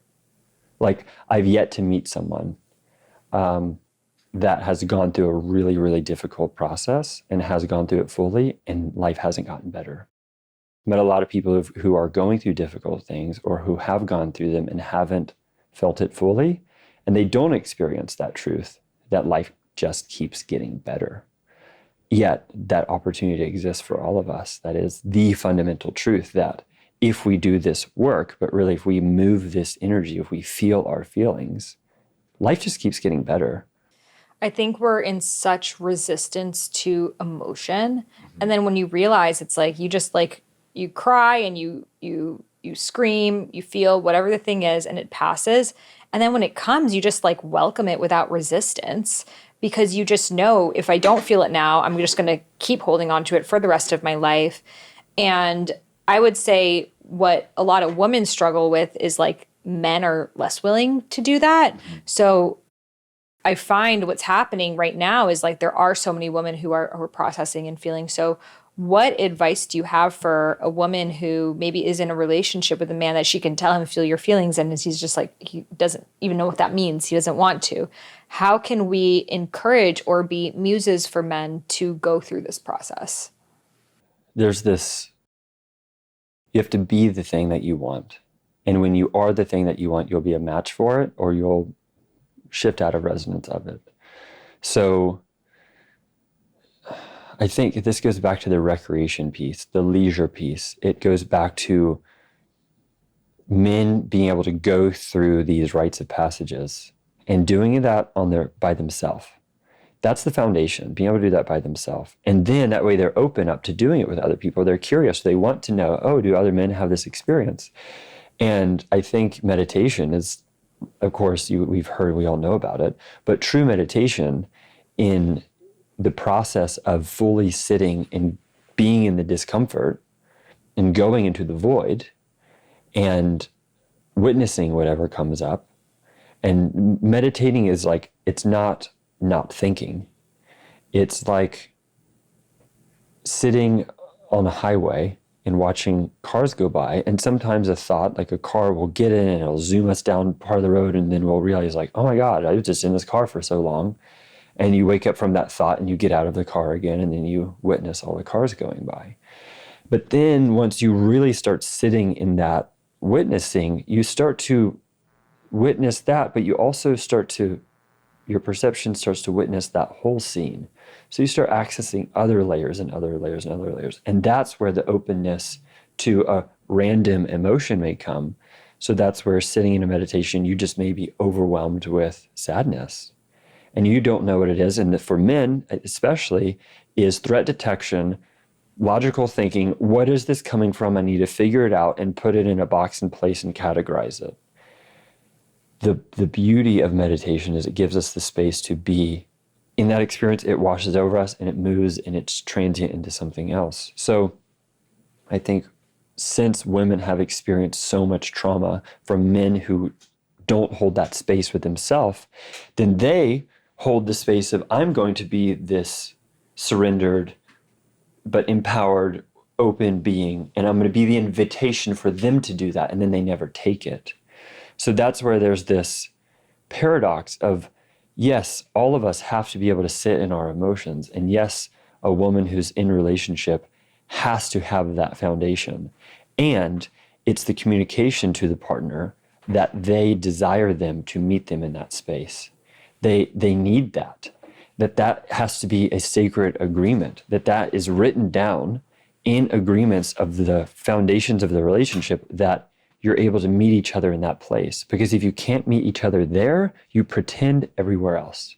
You can pay the bills together, you can be companions, you can do all the things together, but if when reality comes, when the random emotion of anger, grief, sadness comes over, and if any part of that's wrong, or any part of that is trying to be thought about or figured out or put in a place, then there's disconnection there. You're not authentically being with each other. And I mean, it's hard because the solution is not for women to do more. The solution is for all of us to do less. Do less. Find more stillness. Find more space. Yes, we're in this world where hustle from the heart. Let's grind. Let's manifest our dreams. Let's do the work. Yes, let's dream bigger. Let's create more. Let's expand. Yes. All of that's true. All of that's real. And all of that is only real at the highest levels of creation available to us. Making a movie, making an album, writing a book, making these things come from actually doing less. So when we do less, we make space for God to move through us to where we channel something that's far beyond our own hustle, our own ideas.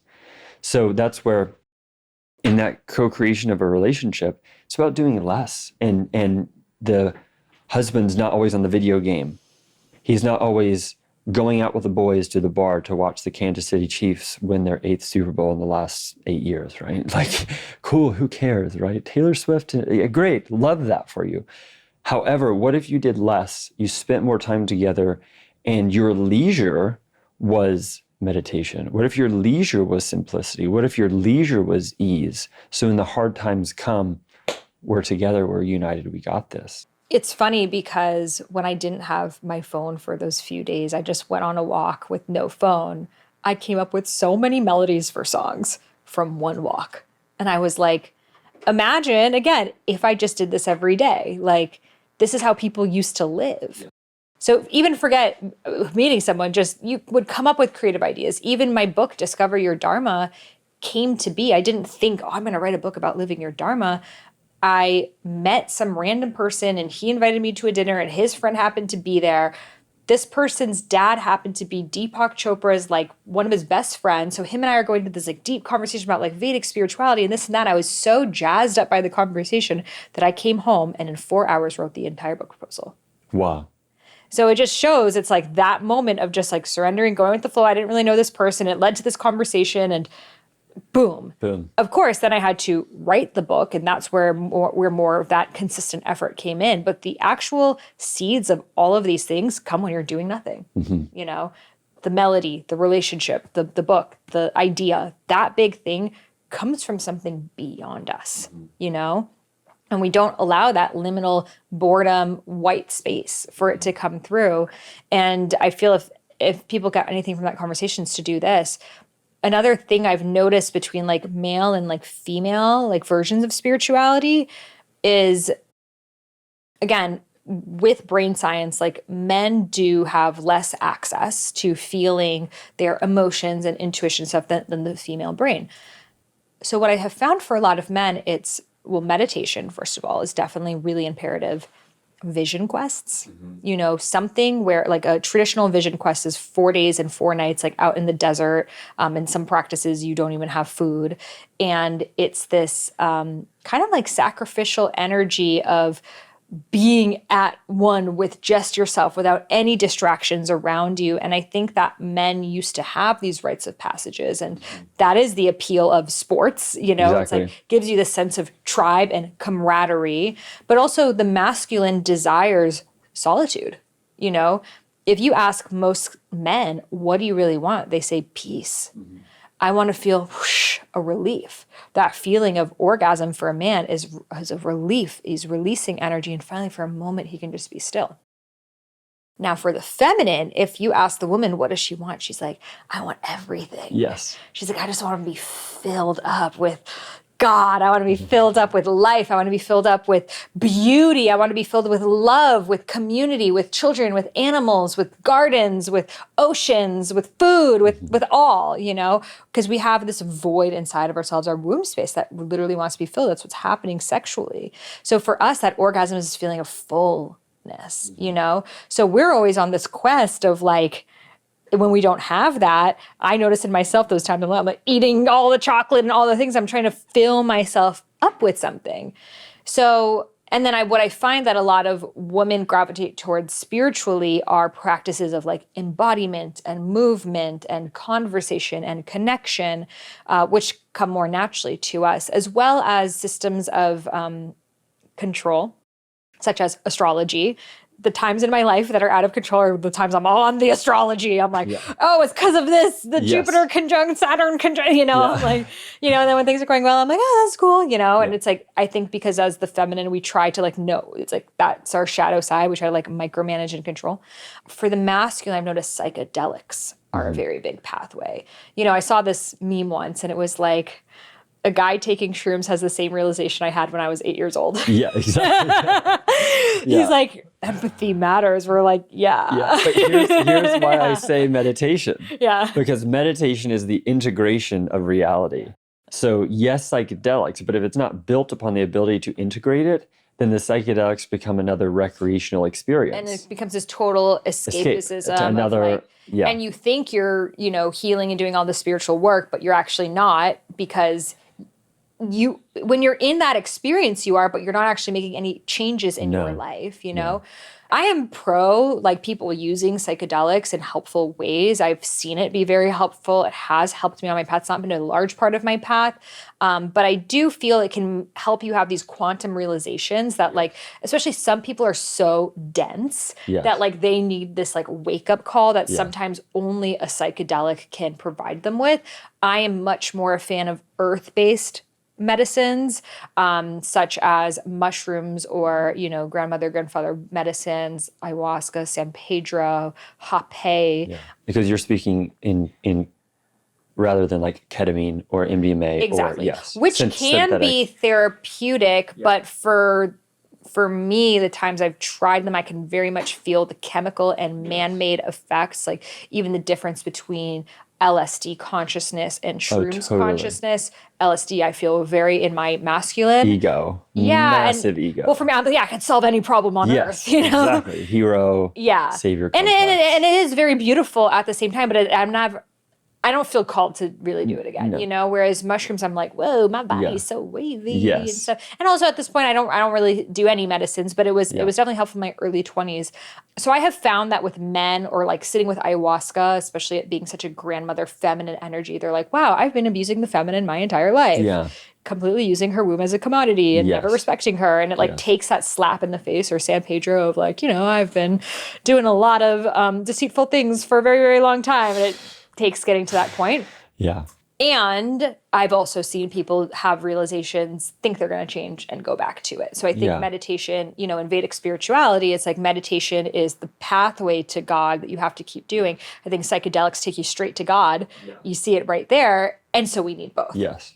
That's where also like building upon meditation, there's Tai Chi, Qigong, there's then that's the dance of with your prana, with your life force, to where you move from the foundation of the meditation of the stillness, and then you take that and you bring it out and you emote that, you feel that and you express that. That's where building on those practices is so important. Whereas for you, a feminine, you're naturally in your dance, you're naturally in your flow, you're naturally in that state. I think that's why it's essential for men to cultivate that root, that the integration of base reality, meditation, and then building from that place to where they're integrating and they can see. And that's the beauty of the masculine. It is the architect, right? It is that the ability to see, witness, and mold something. And whereas like the feminine is just this raw creative potential. It's like taking something and literally creating out of nothing. You have that void in the womb, you receive this energy and you create something to its, not fullness, but in terms of a child in its fullness, or you create a book or project. But then that's where other people are so essential to support you in that creation. So it does come to its fullness, right? Yeah. So that's where there's different access points: dance, meditation, dancing while meditating, meditating while dancing. Like there's all the different sides. But something I wanted to share is a process that you and I have done before, not that one night where I turned into an alligator, but one is a polarity integration. And so we hear a lot of talk about relationships being polarized, and polarity is, it has to be polarized for the charge, for there to be, yes, that's true. Yet, and this is the point, is for us to do polarity integration within ourself, what we'll find is we'll find an unpleasant something and a pleasant something, a desired state and in a state we're avoiding. So unsafety and freedom, lack, abundance, fear, courage. There's a million different iterations of these polarities that we feel. I think a lot of us have a core polarity that we have, especially in seasons of our life, and then we go into a new season. But in our life, if we really sit with it and explore, we can journal it through, we can talk about it, we go to many ways to find them. But if we find our core polarities for our phase of life where we're at, the process of polarity integration is you feel one fully. So let's give an example of what are your polarities? Fear and curiosity. So curiosity is obviously what I want more of, yet there's this fear that fear is fear of failure. Like I don't even want to be curious because I may find something and then fail at it. So there's so many tendrils and you can go into it, but once you find those, so let's say fear and curiosity, for me, I would feel that fear fully. What does that feel like? And then what does that look like? Do I fetal position? Do I sit in the corner? Do I fight something? Do I want to punch a pillow? Do I want to run? So how do I want to express that fear? Fight, flight, or freeze, right? And I'll allow myself to freeze. Like I'll allow myself to feel that, knowing that I'm in a process, right? So I'll feel that, and then I'll feel that fully. And then I know that the next step is I'm going to feel curiosity fully. So I'll crawl hands and knees and I'll look under the couch. I'll like look out of the window. I'll look and get binoculars and I'll be curious and I'll feel curiosity fully. Or sitting in meditation, I'll explore the quantum with curiosity and explore that. So feeling those fully, independently. And then it's kind of takes imagination, but I'll actually feel both of them fully at the same time. So what does it feel like to feel fear and curiosity fully? And I may emote it, I may move it, I may be moving, or I may be sitting with my eyes closed, but I feel both fully. And when you feel both things fully, and you truly do, you move through that energy, the contrasting energy, through it, and you arrive somewhere. And I'm not going to say where you arrive, because it's different for every person in terms of how that energy moves, but we all arrive somewhere. And we arrive at a depolarized place, but that's where we'll find love, we'll find awareness, we'll find joy, peace, and enlightenment. So we'll find that there, but we find it in the nothingness. We find it in the void. So that's what we all have to do independently by ourselves. That's that work. So it's very supportive to have someone guide you through that. It's supportive to be witnessed doing that. So that's that. However, then what that does is that we could then go into the void of being enlightened and in peace, and that's beautiful. But then when it comes to connecting with a person in a relationship, you want there to be that charge. So some people will go into that place and they're so safe there because they feel all of these beautiful emotions.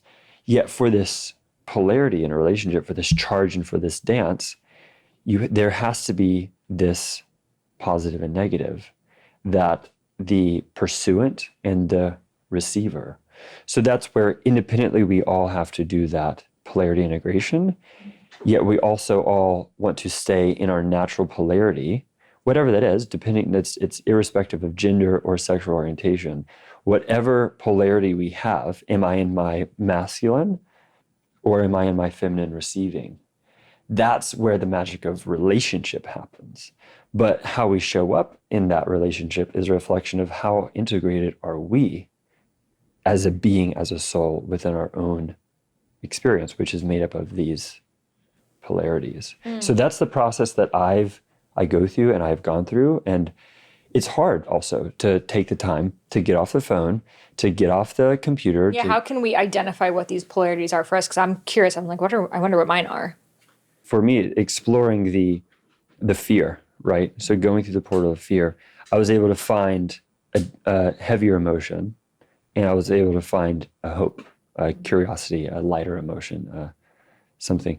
But yeah, it's finding this time, space, and stillness and the intention, and then exploring. And if you want to go just in your daily, what's happening in your daily life, but if you want to go more in your overarching polarities, it's often found in childhood experiences. So like, what's the overarching feeling you felt as a child? Or what's the overarching feeling you wanted to feel as a child? So like for you, what was the overarching feeling that you felt that was unpleasant, that was hard? I felt unimportant to my dad, especially, like that he has better things going on and I'm not important enough for his time. And by my whole family, like misunderstood. Misunderstood. Yeah. So then I believe that's why I created a career where I'm sharing and sharing and sharing to get people to understand how I feel. That's the way I've like transmuted it. Yeah. However, I have been in relationships with people that are very different to me where I don't feel understood, and often people who are working all the time, so I don't feel important. Yeah. You know? So let's explore the not being understood, and so it's like not being heard. If you feel right now not being heard fully, what emotion do you feel? Aloneness. Loneliness and aloneness. Yeah. So the process would be essentially feel that fully. And that loneliness has been the core feeling that I had tried to escape, especially the first year of being single, of like, I need to keep doing things to not feel lonely, you know? So then what did you want to feel? Connected? Yes. What are other words? Connected, held. Held. So what's the emotion of chosen. held? was a big one. Supported, held, like literally like imagining like someone like holding you from behind and like having And you. what do you feel when you're held? An exhale, a relief. What emotion do you feel? Love. Love. So loneliness and love. Yes. You could explore that polarity, and this is the beauty of this polarity integration. You could feel, or you could discover infinite tendrils of loneliness. And I'll give like the kind of what the process does. You could actually spend the rest of your life searching for loneliness within yourself, and then having this, oh, I feel it in my body here, and it's a red square, and then you feel loneliness, and now it's a blob in my, so you could always find some way that loneliness is manifesting. And then you could feel love fully, and you could feel that, and you find that it's, you grow wings, or you have a memory when you're a child of chasing after a dragonfly. So you could spend, again, the rest of your life feeling that fully. But there's a moment when you actually feel it fully that there's nothing left to feel. You transcend the emotion and you arrive at the nothingness. That's where the magic is. When I can fully go back to all of my experiences of feeling loneliness and all of my feelings of experiencing love, then I've thought of them all and I will transcend it. No, it's like you could possibly spend hours. Like if you and I did a polarity integration session, you and I could sit and I could ask you about your loneliness, and you could just continue to find loneliness, and you could use your thinking mind or feeling your body, and it could constantly show you loneliness. However, there is a moment, and it only happens when you're going through the process, where you transform and we return to our natural state, which is into the nothingness that actually holds that emotion. Yeah. So we use that emotion as the doorway in, we go through it, and then we find kind of that base.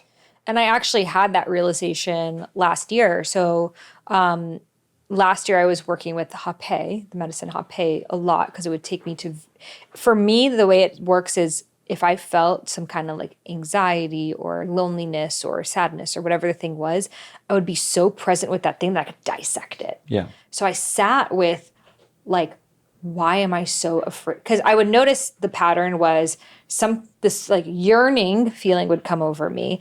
And then I would be like, oh my God, I really want to be in a relationship, or I want partnership, connection, the thing. The action was go on Instagram, go on a dating app, do something. But then it's coming from that place of loneliness. So I recognized that pattern. So I sat with, imagine I'm just completely alone, and this is the rest of my life. I'm here in the mountains and no one knows who I am and where I am. And this is just the rest of my existence. Like, what am I so afraid of? Yeah. And underneath it was, well, then I won't exist. And I'm like, well, is it true that I won't exist if I don't have relationships with other people? And it's like, well, of course not. I still exist. But so much of my identity was entwined with my relationships with other people, family, friends, everything. So when I even got to a deeper level of that, of like, if a tree falls in the forest and no one hears it, did it fall? Like, if I just live here alone for the rest of my life and I'm good, I'm self-sufficient, then do I exist? But what was even deeper than that was this feeling of I don't deserve to exist if I am not productive, if I am not giving value, if I am not pouring into other people, then I don't deserve to take up space on this planet. Mm-hmm. And that was the deep existential thing that was driving so I need to connect, because without it, I don't deserve to live, which was not a conscious thought in any way, but that I had to sit with myself long enough to keep questioning and going deeper and deeper and deeper. And then I was just like, of course I deserve to exist if I'm not adding value to people's lives and interacting with people and stuff. And I would say the beauty of that you see is I pour into people a lot, but the shadow side of that is when I'm not pouring into someone, it was almost like I don't even know who I am. Yes. Which is massively ancestral with the woman in my lineage. So then and ancestral from what you felt from your father, which is you're not worthy unless you're performing. Exactly. Which is that fundamental from the... And he would always tell me, you got to work hard, you got to be the best, you got to be this, that it was this overarching. So if you're not doing amazingly in your grades in your life and this, you don't deserve to exist. You're not part of this family because we are winners here. So I was completely, it makes sense that I would feel this way and in a way, I've definitely been an overachiever in this lifetime, but I think the shadow side of that is then who am I when I'm not, Yes. you know, and then finding the light of just creating things for the sake of creating. And that's why I've transitioned to more art, you know? So then when I sat with what does it feel like to be completely alone? Let me just fully feel it. I am alone indefinitely. What I realized, it was just peace. Yeah. And I was so afraid of that feeling because so much of my identity was wrapped up. And I love conversation. I love connection. I definitely have a core feminine thing. So then I would just sit with like, and I'm just alone. And that took me deeper into my sacred masculine energy. Yes. Which I believe, you know, I think the best place to start doing the spiritual work for men is to do the masculine work, the vision quests, the meditation. For women, do the embodied work, the feeling. But to get the full spectrum for women, we need to do the vision quests. We need to do the meditation. We need to be in our aloneness. We need to be in our sacred solitude. For the men, y'all need to feel. Y'all need to dance. Y'all need to be in connection and community and vulnerability. Exactly. If we don't have both, we're just going to keep creating relationships that are going to come from the space of not enoughness. Yes. You know, and it's like, how do I expect to be in a relationship with a man who's emotionally available and intelligent, can talk to me for hours if I can't be by myself? Mm-hmm. You know, exactly. I will just magnetize my counterpart. So that's when I really started to, like, you know, I was living in the mountains by myself and just like not try to do, I would just sit and do nothing and just like look at the birds, look at the trees and just do nothing. And then even I was traveling, I stopped really even doing things. And that's when I started just hearing things, coming up with music, and led to that journey. Yeah. You know? Doing less, you got to do more of what you've always wanted to do. But here's the thing. I just don't want you guys to get attached to. So I'm going to do less so I can come up with my idea. No. That was not my intention. My intention was I'm so afraid of feeling this thing that if I don't just feel it right now, I'm gonna create from it. And I would say that like even now moving into this apartment, like I remember like the first few nights of just like doing nothing. And I was like, this is so nice. This is amazing. Like and now I'm so excited when I get to hang out with myself. I love being with myself. I'm at this point that I'm just like, yo, I want to live alone forever, you know, because I've become such great friends with not just, you know, I think a lot of people are like, I love being alone, but they're on their phones. Yeah, they're not. Yeah. Exactly. To be alone and actually straight up not have a phone with you.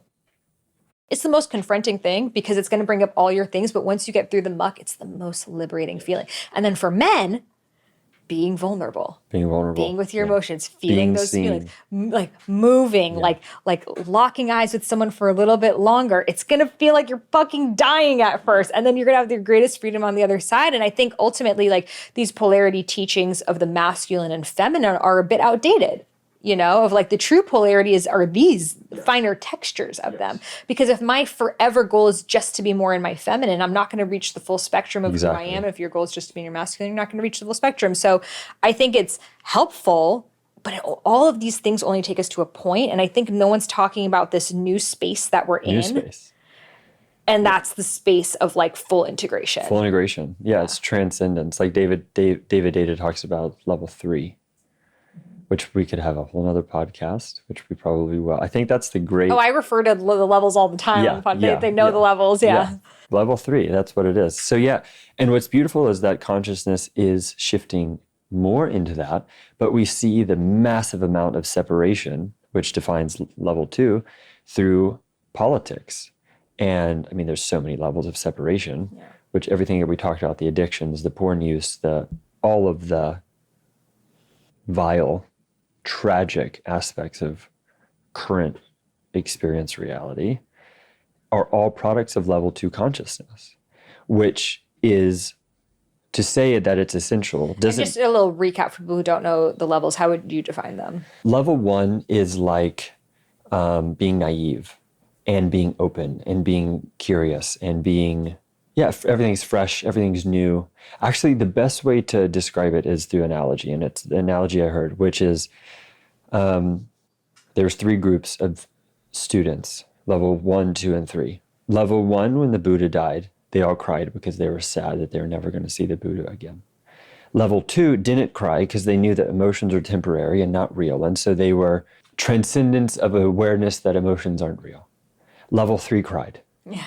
Because they were human and they were grieving and they were feeling.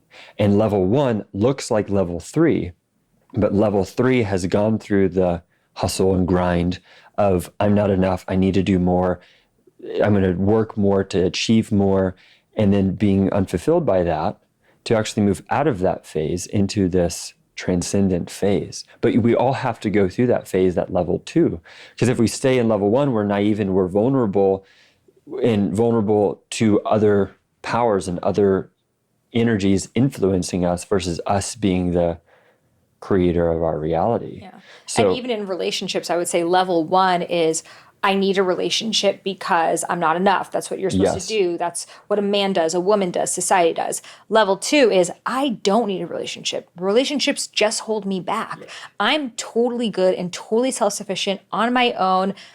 And, the gender wars, And then separation. Level 3 is I allow and also choose. Yes. A relationship. Exactly. I allow it to happen, and I know I also must choose it. Because if I'm just an allow, well then when there's conflict, I'm going to say, I guess we're just not meant to be, Yeah. I'm allowing what comes into my field, and then I'm feeling my response, and then my response is causing me to choose, which leads me to higher levels of allowing. And I feel that's where we're heading to as a society. Yes. And I do feel there's a big gap. There's a gap. And I think that split is happening. I think in COVID, it just became super, super obvious. And so what I'm recognizing is a lot of relationships where they were in the gap, that one person's in new paradigm, one person's old paradigm. These relationships just can't work anymore, because we're literally in different dimensions of seeing and being. And there's a lot less of us in the new paradigm, but it's almost like, it's really hard to leave those relationships because you might see the potential in that person and you might know they have glimpses of this, but it takes them getting to their own unique dark night of the soul if and when they choose. And by the way, not every person's lifetime is this. Not everyone's having these conversations. Not everyone's 2 hours deep into these conversations. So it's having that patience. I think the level 3 is like the patience of like divine timing, and that's what this Amazon culture has us forgetting, that relationships aren't my way, Burger King style, extra pickles, but it's trusting the divine timing and unfoldment that like maybe this person's like going through a divorce right now. Maybe they're your friend. Maybe they're, in their own journey, and like in divine timing, you will find each other and then it will all make sense. Yes. And there will be their own unique set of hardships because we've incarnated on this planet, which means we have karma to burn. Yes. And it will just show you that. And the heartbreak will just make you better. Yes. Period. Yes. Perfect. Case in point, there you have it. Yeah. So where can people connect with you and also learn how to write a book from you? So my website, syriskingklem.com, or also Instagram, same name, spelled Syris. No one thinks that. And I have one course, it's evergreen, and I do live runs of it. It's called So You Want to Write a Book, because last year I helped with over 8 books get traditionally published and even more self-published. So that's been one main outlet that I've had and ways that I've supported people. And anyone that's interested in the course can reach out there. Anyone who's interested in learning more, what does it take? What does it look like to write a book? I've done it a lot, and so I know the whole process, and I've actually put that whole process into that course.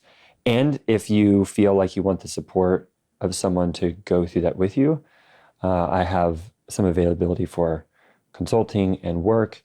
So that's one way, and one big way that I give back and connect with people. Well, I highly recommend. He's an amazing writer, just like he is a speaker. So we will have those links below. Well, thank you so much for coming on. Guys, this was a fucking master's dissertation, PhD in one. Yeah. This is like the conversation of conversations of relationship. So go back, re-listen to it, share it with your friends, share it with your partner, share it with your ex, share it on your Instagram stories. Like, this is how we have better conversations, is to be like, oh my God, listen to this podcast. I just had tons of aha moments. DM me after it. Let's have a conversation. If we want to have these types of conversations, we need to show people this is the level I'm fucking with. This is where I'm on. I'm on new paradigm territory. If you're talking to someone like romantically, send them this podcast. Just imagine the depth that you'll go through. Like here's one thing. Back when I was on the dating apps, do you know what my opening question was to people? I would say, do you believe in free will or destiny?